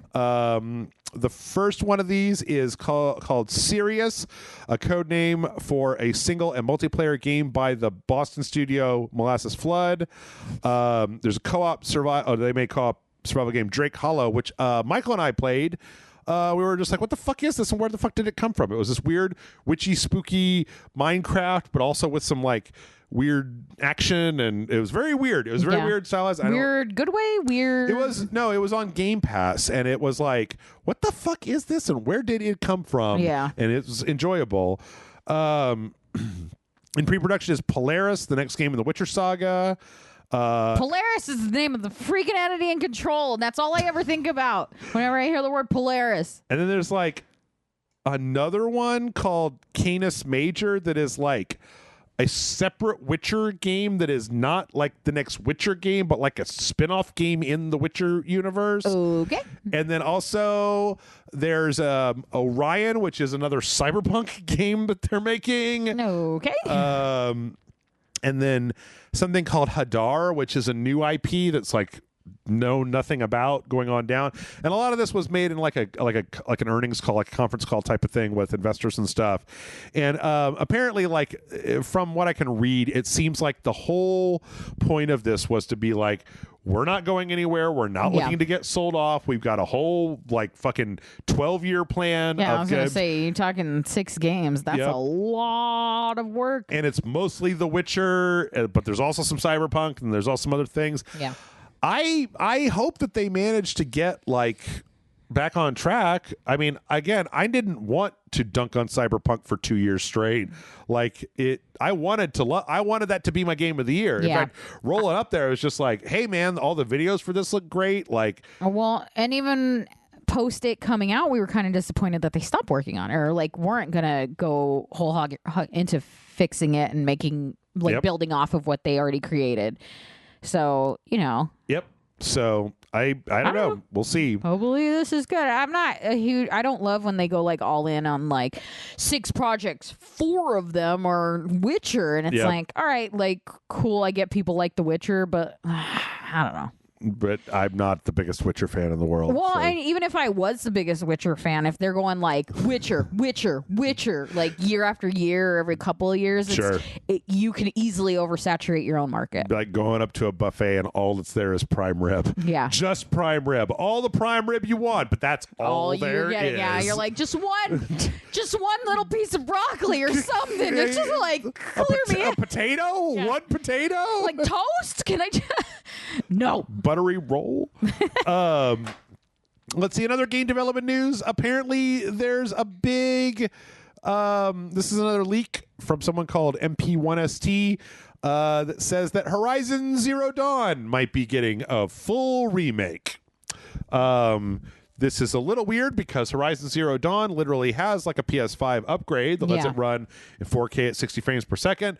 Horizon Zero Dawn was a mid-tier or a mid-timeline PS4 game, so it doesn't look like ass or anything. Yeah. And they literally just also put it out on the PC like a year ago. And that's et weird. Cetera, et cetera. That feels real early to be doing that. Yeah. The only thing that makes any sense is the idea, if The Last of Us 1 remake sold very well, the idea of getting the first part of a 2-part thing to the same level of graphic fidelity as the sequel, so you can sell them as a 2-pack that seamlessly blend from the first one to the second one. But Horizon Zero Dawn, everybody is a little confused by this of just like, has it been long enough? It's fine as it is. Yeah. Like, do you need the DualSense support? Do you need lighting engine? It seems like it was fine. Yeah. Like, so. What's the audio on it? Can we get the heartbeat and the breathing?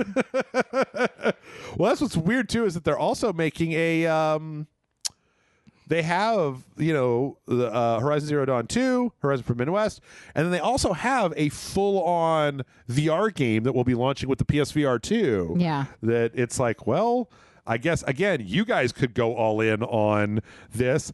I think that Guerrilla Games should not get trapped into just making... I don't have a problem with Aloy or anything, but I'm one of the few peoples in the world that liked... shit. Did you like it, Jeff? Because you can't even remember it. I liked it. I liked it a lot, I swear. It was the Resistance... Not Resistance. Killzone. Shadowfall. Killzone Shadowfall. That's right. One of the launch games for the PlayStation 4. I actually quite enjoyed that. Mm-hmm. But they made nothing but Killzone for a little while, and now they made Horizon Zero Dawn, and it's like...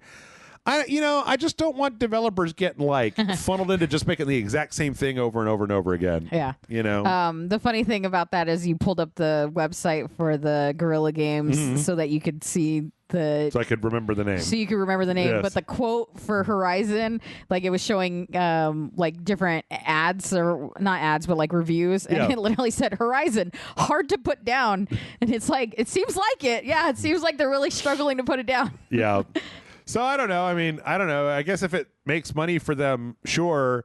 I feel like we've gotten to a point, I think that everybody needs to remind maybe the video game industry that like when a new console launches, for the first 2 years, you guys are allowed to totally just remake everything and put it back out to show us how cool the new console is.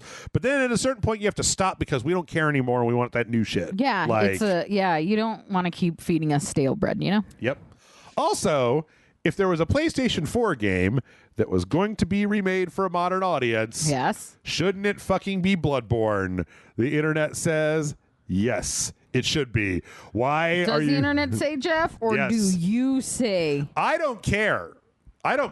Like, I beat Bloodborne. I played Bloodborne so much that I'm done with Bloodborne. Like, if they made a fresh new remake of it, I would play through it one time, like I did with Demon Souls. But like, I'm happy with Elden Ring. Like, I'm just fine with that. The thing is that recently Sony's been on a tear of remakes, PC ports, like Last of Us got remade, put out God of War on the PC. Here's rumors of Horizon Zero Dawn, and everybody's like, but what about Bloodborne? Like, and For sure. the thing is that Bloodborne is a third-party game that just happens to be trapped on that one system. However, I really do think it would be in their best interest to at least put it out on the fucking PC so that people could, or a PS5 version, make it a system seller for a PS5. Be like Bloodborne, because I do think that I can think of a few different areas in Bloodborne that would be really interesting if they redid it with ray traced lighting, like these big bonfires of the wolves and like blood moons that come down and tint everything with the color, and like, reflecting off the blood in the environment when you slash a werewolf. Could be really cool. I mean, again, I'll play it if it comes out. I'm not howling at the moon for it, but some people are.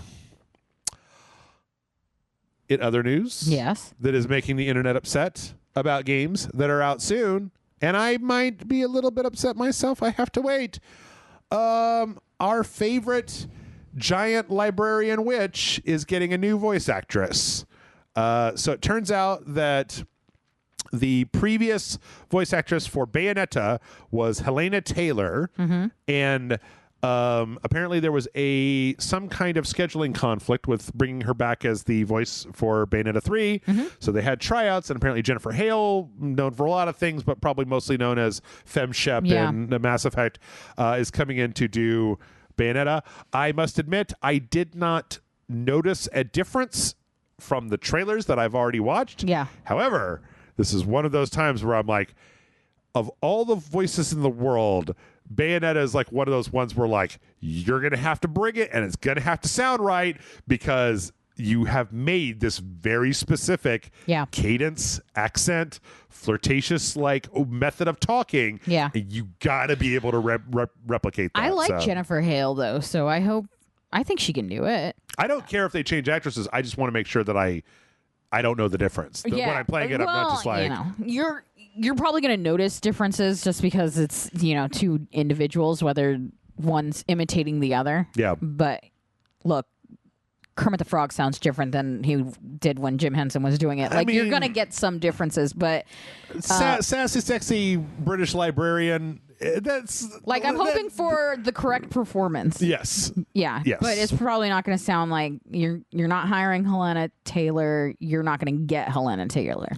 I don't know, because I have a hard time. I don't hear, like, we'll be playing games all the time, and Michael will be like, is that Troy Baker? And I'm like, I have no fucking idea. John is so good at that. I'll be like, why do I know that voice? And he'll just be like, oh, obviously it's because this guy is this character and that character and this character. And I'm like, nope, that's not it. That's but it is it. I'm just a horrible person. She was also the voice of Ash in Overwatch and Bastilla in Star Wars Knights of the Old Republic. So Hale or Hale, yes, Jennifer. Okay. Yep. Let's see. In other big voice acting news, people have data mined into multiverses and found a whole bunch of Mark Hamill Joker stuff. Nice. Coming not as a character, but as like because you can get the announcers.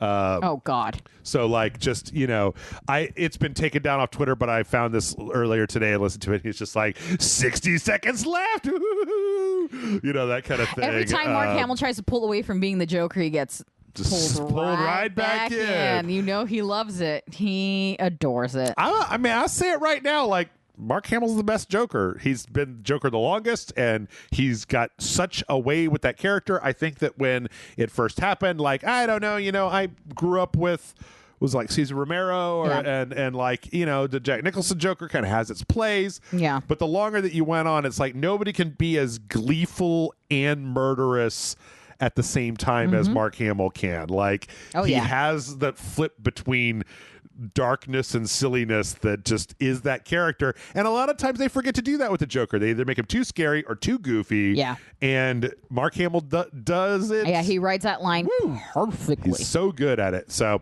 best Joker. Yep.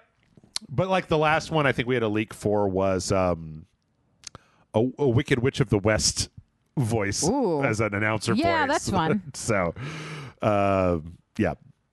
And then speaking of game updates, No Man's Sky is getting Hell yeah, it is. another one. This was actually not like a big whole video where they showed off like worms and stuff.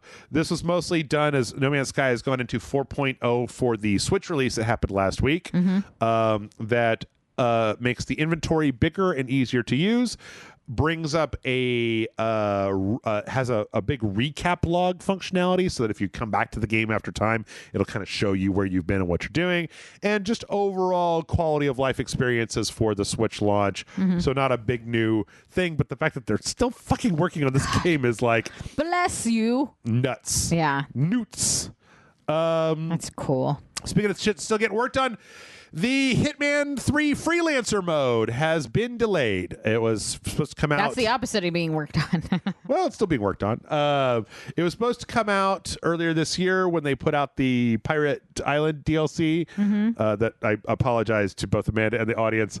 We totally recorded a video for it that I never put out because it all went horrifically wrong at the end. It was kind of funny. It was kind of funny. It was kind of funny. Funny in a frustrating kind of way. Funny in Everything went perfect until the very end. Funny and in that's hilarious. I wanted to die kind of way.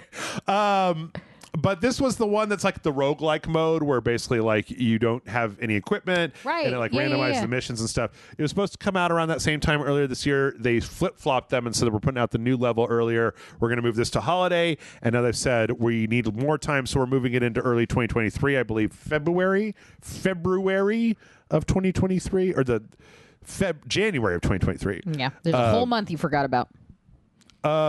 Who needs it? There's also going to be a closed technical test happening later.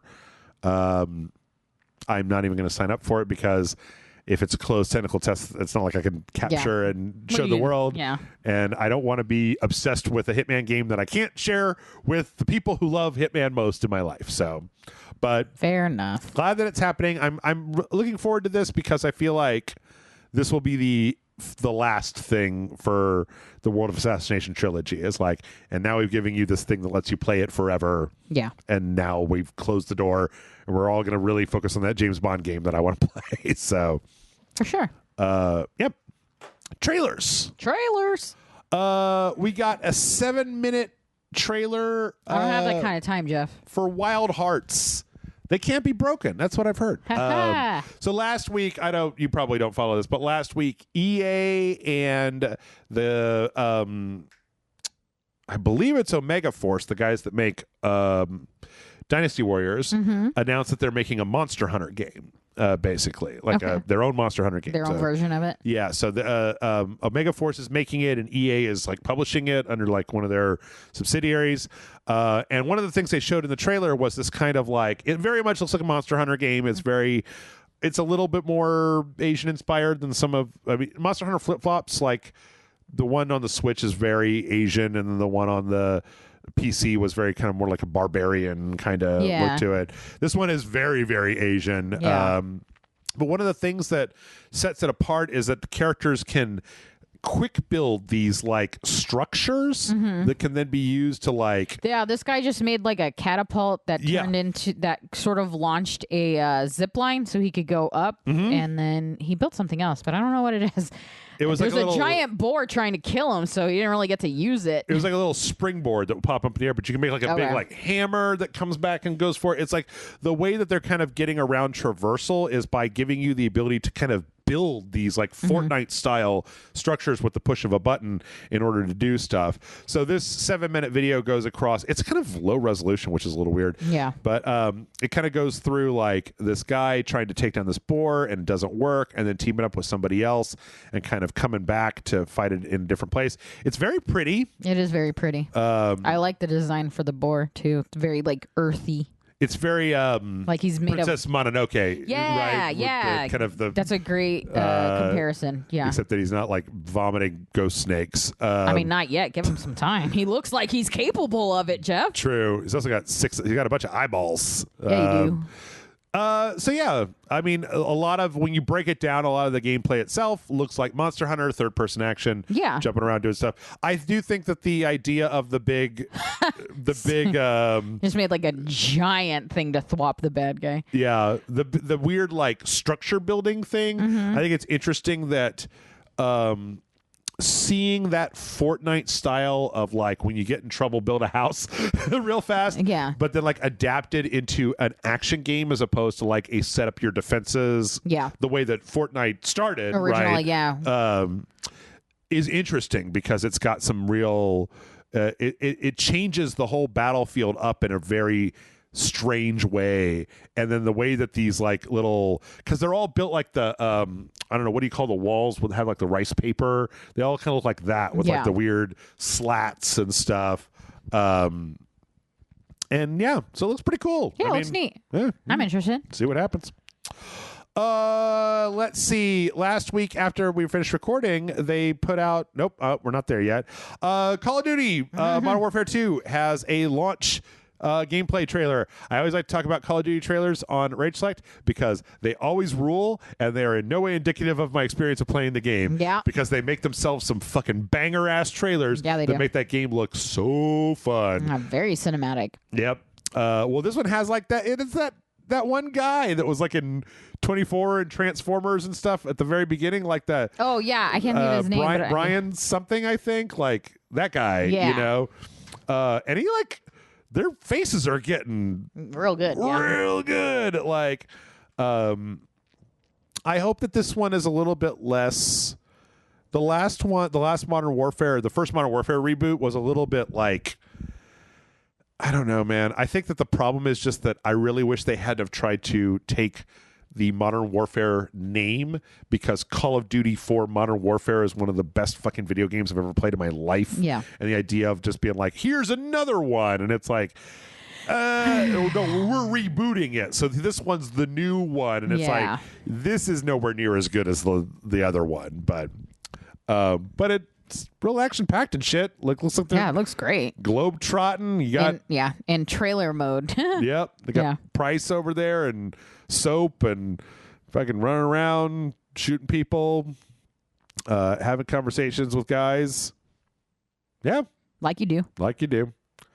I'm still trying to decide. This comes out on October 28th. I'm trying to decide, like, they have a whole if you buy the premium pack, you can play the actual campaign like a week before it comes out. I'm trying to decide whether to shell out the cash for early campaign, because October is pretty full, but I could maybe bump something for trying to be early, Johnny like, on the spot with the I paid an extra $10 to get this video out early guy.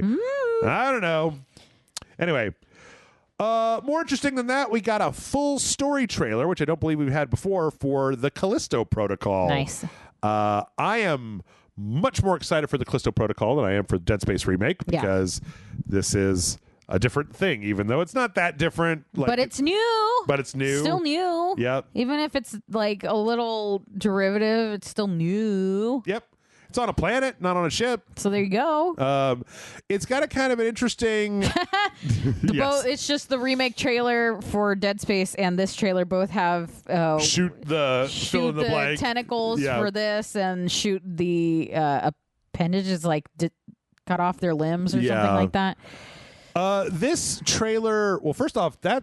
I didn't realize it before, but like that lady, that's just the lady from The Boys that plays Kimiko. Oh. I think. I mean, it looks exactly like her. Like, faces are now to a point where it's like, it looks like you scanned somebody. Yeah. But the trailer for this really makes it look like the whole thing here is that there's a weird secret going down where it's like this outpost, this colony like went offline, like aliens, right? Yeah. Like this chunk of the colony went offline, and we've got to go in and figure out what's going on. That's a great horror game setup. Karen Fukuhara. And that's her? That is definitely her. Okay.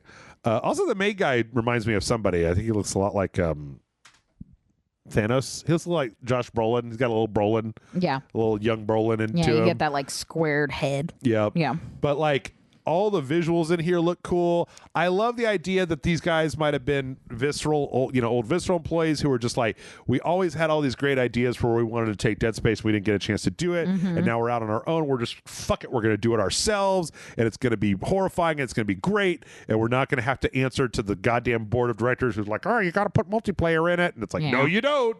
Have you ever met a horror game fan? They will buy anything the first day it comes out for full price. Yeah, hell yeah. Oh, yeah, we're getting this. This is like a no shit purchase for us. Yep. In the Sitton household. I have to wonder how hard they tried to get this out in October. Yeah. I was literally just thinking that.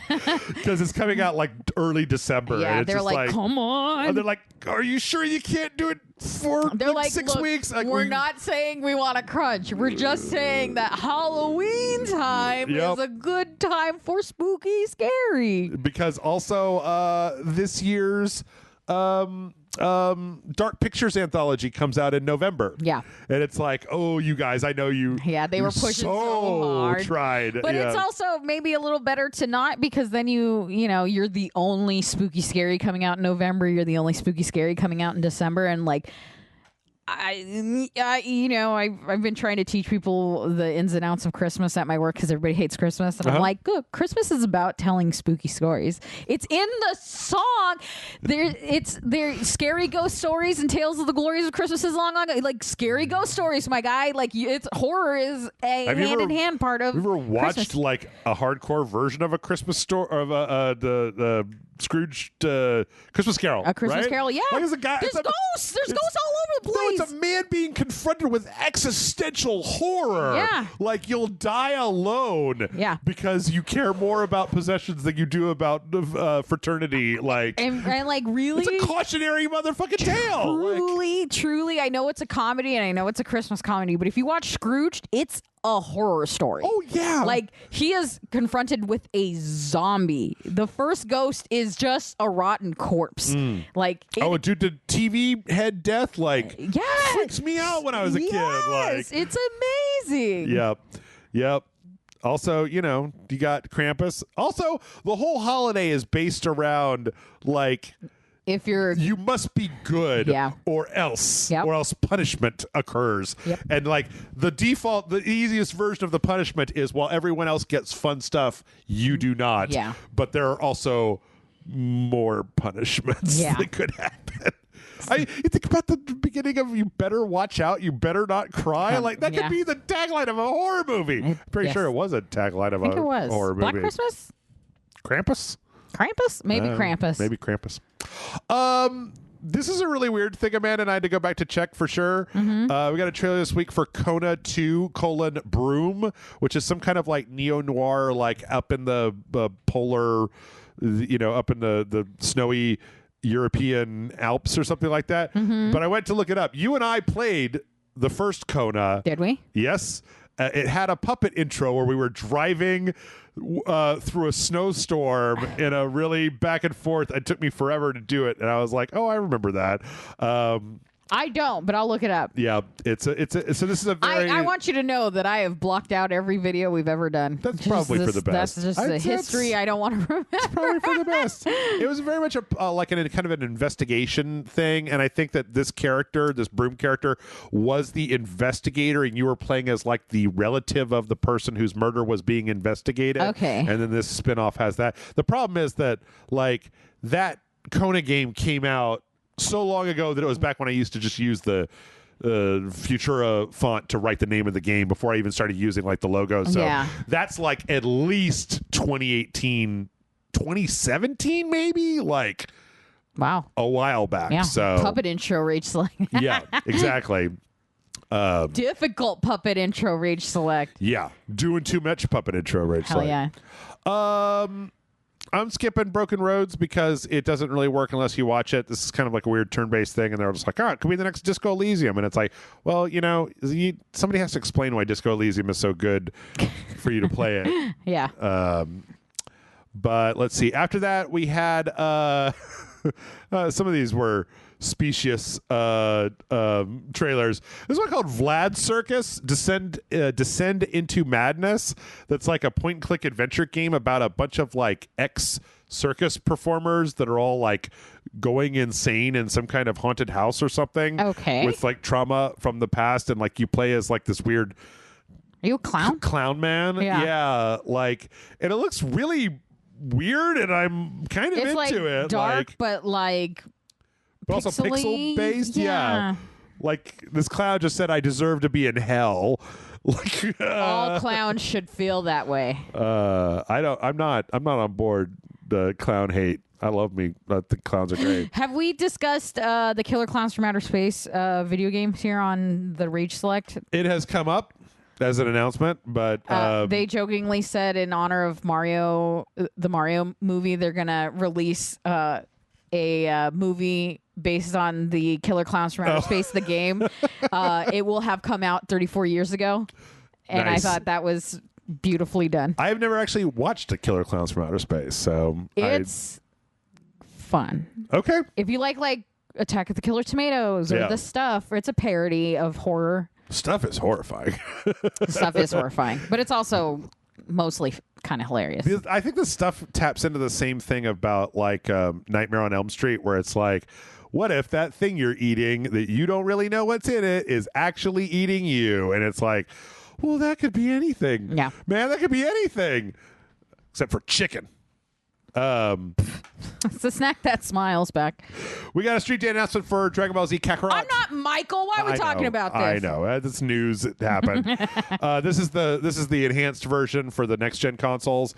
It's funny. They had some kind of examples showing like what does the PS4 version look like and what does the PS5 version look like? And it looks like it's quite a bit better. Mm-hmm. Like better frame rate. Like the water looks better. The plants look better. Mm-hmm. If you're into that Dragon Ball, then Fucking I'm nerds. sure you'll like it. But no, it got a release date. So January of next year is when that next gen version is coming out. So January 13th. That news was specifically for you, Michael. I hope you were paying attention. Hope you listen all the way to the end. Game Pass announced their October month. It seems like it's going to be pretty good. It's going to be, let's see, a lot of it's coming out early. So hell yeah. Costume Quest. I see that on there. Sorry. Jumped ahead. Yep. No. This is kind of the whole thing. Medieval Dynasty was already out. Walking Dead Season 2. Costume Quest, October 11th. Evil, which I hear is like a weird fantasy Among Us social deduction kind of game. Okay. Dyson Sphere Program, which is big on the PC. It's coming out for the PC version of Game Pass. Scorn on the 14th, the Giger game that's been in development forever. And then I didn't actually realize that Plague Tale Requiem, the Plague Tale sequel, was going to be on Game Pass as well on the 18th. Nice. So, pretty... I don't know. I guess you could maybe count Plague Tale as horror. I kind of count it as horror. You could definitely At least count... like a decent Halloween-y play. Yep. And I guess re-releasing Costume Quest is a good thing because, It should just get taken away during Christmas time and brought back during the Halloween McRib? all the time. Yeah. I think it's a fantastic Halloween play because it's real short, it's real fun, it's quirky and enjoyable. It's like you're not getting anything great from it. It's just a nice, it'll get you in the Halloween spirit, like watching Over the Garden Wall or Hocus Pocus or something. Yeah. Ed Boon tweeted out, this is just as an FYI, that they're currently doing 30 years of Mortal Kombat stuff, but that and that none of that is going to involve announcing the next project from NetherRealm. So you got to wait until they're done with their celebration to find out more. So Fine, Ed. I want Injustice 3 because Injustice 2 ruled all. So I just want Mortal Kombat games. The company working on Kerbal Space Program is working on something new. This is just news for you, Jeff. Well, I don't know. This is a little bit like, this isn't Squad, the guys that made the original. This is Intercept Studios, the people that took over development of KSP 2. Apparently have started like a second project, which they had a job listing, an unannounced stylized science-based adventure game, passion for space exploration, rocketry, world building, and related entertainment media. Person will be responsible for translating the game's visual design language into explorable worlds. It does make me wonder whether they are trying to make a narrative KSP game now that Take-Two has taken over KSP from Squad and the company. I mean, that could be kind of fun. The thing is, I'm very nervous about KSP 2 because it's not being made by the guys that made the first one. Yeah. And that it's being published by Take-Two, and they're run by Strauss Zelnick, and he's a son of a bitch. Yeah. And I don't like him. And that they literally killed a studio because there was a story where there had a third-party studio that was working, that took over the development for 2K for this. And at a certain point, 2K opened an internal studio and headhunted every single person from that studio to give them like a 50% pay raise if they came to work for Intercept Studios as a way to basically take the development out from a third-party studio and then bring it internal to 2K. Yeah. And enough people left because their jobs were on the line, because they also said that it doesn't matter whether they come or not, they're pulling that project from the studio that was originally making it. So that studio got gutted and lost their funding. Yeah, they husked them out. Yeah. One chance to go to GDC and pitch new projects. They couldn't do it. They just went under. And it was like, that's some corporate takeover fuckery. Yeah, that's pretty rough. Don't like that that's associated with my Kerbal Space Program, because the original was like this South American indie team that spent years on this obvious labor of love. Yeah. The thing is that no matter what, nobody can take Kerbal Space Program 1 away from me. So KSP 2 could blow chunks. I could still go play KSP 1. Yeah. There's a mod community for it. They put years of work into it. But it would be interesting to see. That would be something that I would expect 2K to do. Of, we bought this IP. We need to make it more sellable. Let's milk it. Yeah. Nobody wants a bunch of science nerds who learn the fucking calculation structure for how to make delta V and like intercept burns, who have to watch a tutorial on how to just do the first thing in the game. Yeah. Like, how do you make the rocket launch? It doesn't even really tell you by default. So yeah. But it's still a little because I don't like get that. it. So I don't. Hopefully it'll all work out. Again, I was. I'm optimistic. I was a negative Nancy all through Elden Ring's development cycle. That's true. Like, I'm not happy. I don't like this. I think it looks like a lot like Dark Souls. It just Dark Souls with a horse. Who the fuck cares? And then it came out. Oh my god, this is my favorite game of all time. Yeah. So, let's see. Speaking of games of favorite games of all time that I don't ever talk about, Streets of Rogue is getting a new open world version. There's a sequel coming out. There's getting an open world version where you can do a lot of stuff. They specifically put out a Steam page for it. The original Streets of Rogue was a very, very weird game. It was a game where you had goals to accomplish. There were these like levels that were basically like cities that you could then kind of like go through and described as a fascinating mess. And well, you can beat them in a lot of different ways. So you would start with a class and you could be like, this person is a merchant and they can like buy their way through here. But then also like you could be like, this person is a zombie and they have very few hit points, but if you manage to like catch somebody, you can turn them, and then if they bite somebody, it'll turn them. And so you could literally get to a point where you would zombify an entire level and everybody would be zombies, but you had to be careful about it.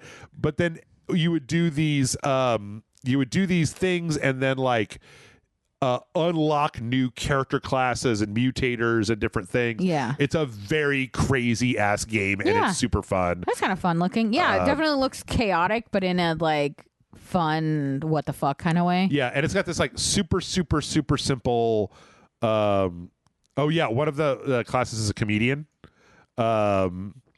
That lets you do stuff. There's one where you can just be a gorilla, and like there are certain levels that have science labs that have gorillas in them. And when you're a gorilla, you cannot speak to anybody else. You can't interact with anything. But what you can do is go get other gorillas to be on your side, and then just go Planet like of the Apes, baby. Fire Planet up all the apes. Yeah. Streets of Rogue rules. They put up a Steam page for Streets of Rogue 2. It shows basically like a bigger, more open world. So as opposed to being cordoned off into smaller levels, you're going to have like one of the screenshots shows like making like a farm, like having like a house with like crops and stuff. And then there's one tiny animated gif of a car driving through, plowing through everything, plowing through a barn full of livestock, and then the person getting out and throwing a Molotov cocktail into somebody's crops. Yep. Like, I am down for that level of insanity. That's a lot of destruction. Yep. I love Streets of Rogue. Let's see. SpongeBob SquarePants: The Cosmic Shake got a release date of 2023. So not a full date, just not a full release year window. Yes, which it didn't have before. It also got a collector's edition announced with a blow up Patrick Starfish and a bunch of art. I can't believe SpongeBob is as popular as it is. Not that it wasn't entertaining, but just that it's gone on for so long. Yep, I agree. I never watched it in the first place, so it doesn't make any fucking sense to me. But question mark. If that's what you're into. That's what you're into. Company Heroes 3 got delayed to 2023. That's it. Yeah. Well, there you go. Yeah, but like February 2023. Yeah, not too far into 2023. We're basically there. It's basically 2023 now. But I'll tell you, the years keep going, Jeff. Well, they keep coming and they don't stop coming. Yeah. Is that what you're going to say? I'm very tired. I quit, all right? We're almost done. One of the big good things that happened with Stadia shutting down was that some of the games that were Stadia exclusive are going to be coming out of Stadia exclusive. And there is a game called Gylt, G-Y-L-T. I think I played this with Michael for a Patreon video. Mm-hmm. I played all the way through this game. This game rules. I keep saying that. This game is awesome. Mm-hmm. It's basically like a kind of Tim Burton meets Coraline version of like Silent Hill, where you play as like a little girl whose little brother gets kind of labyrinthed off into like a weird they're like nobody goes to the mine that's haunted, and you like get on this sky car and then you come to like a version of the town that's full of ghosts, and you've got to use like a flashlight Alan Wake style to like stun ghosts to sneak around and try to do objectives. It's got really cool visuals. It's a really fun game, and Tequila Works announced that they are bringing it to regular old consoles. Nice. Which is great. Because it'll get more eyes on it. Mm-hmm. I thought it was a very cool game. It had really, like, you could see the monster design where they have the upside down heads. Yeah. Like, very cool. I started playing it as a Patreon video, and it was the only game that I played all the way, the only Stadia game that I played start to finish.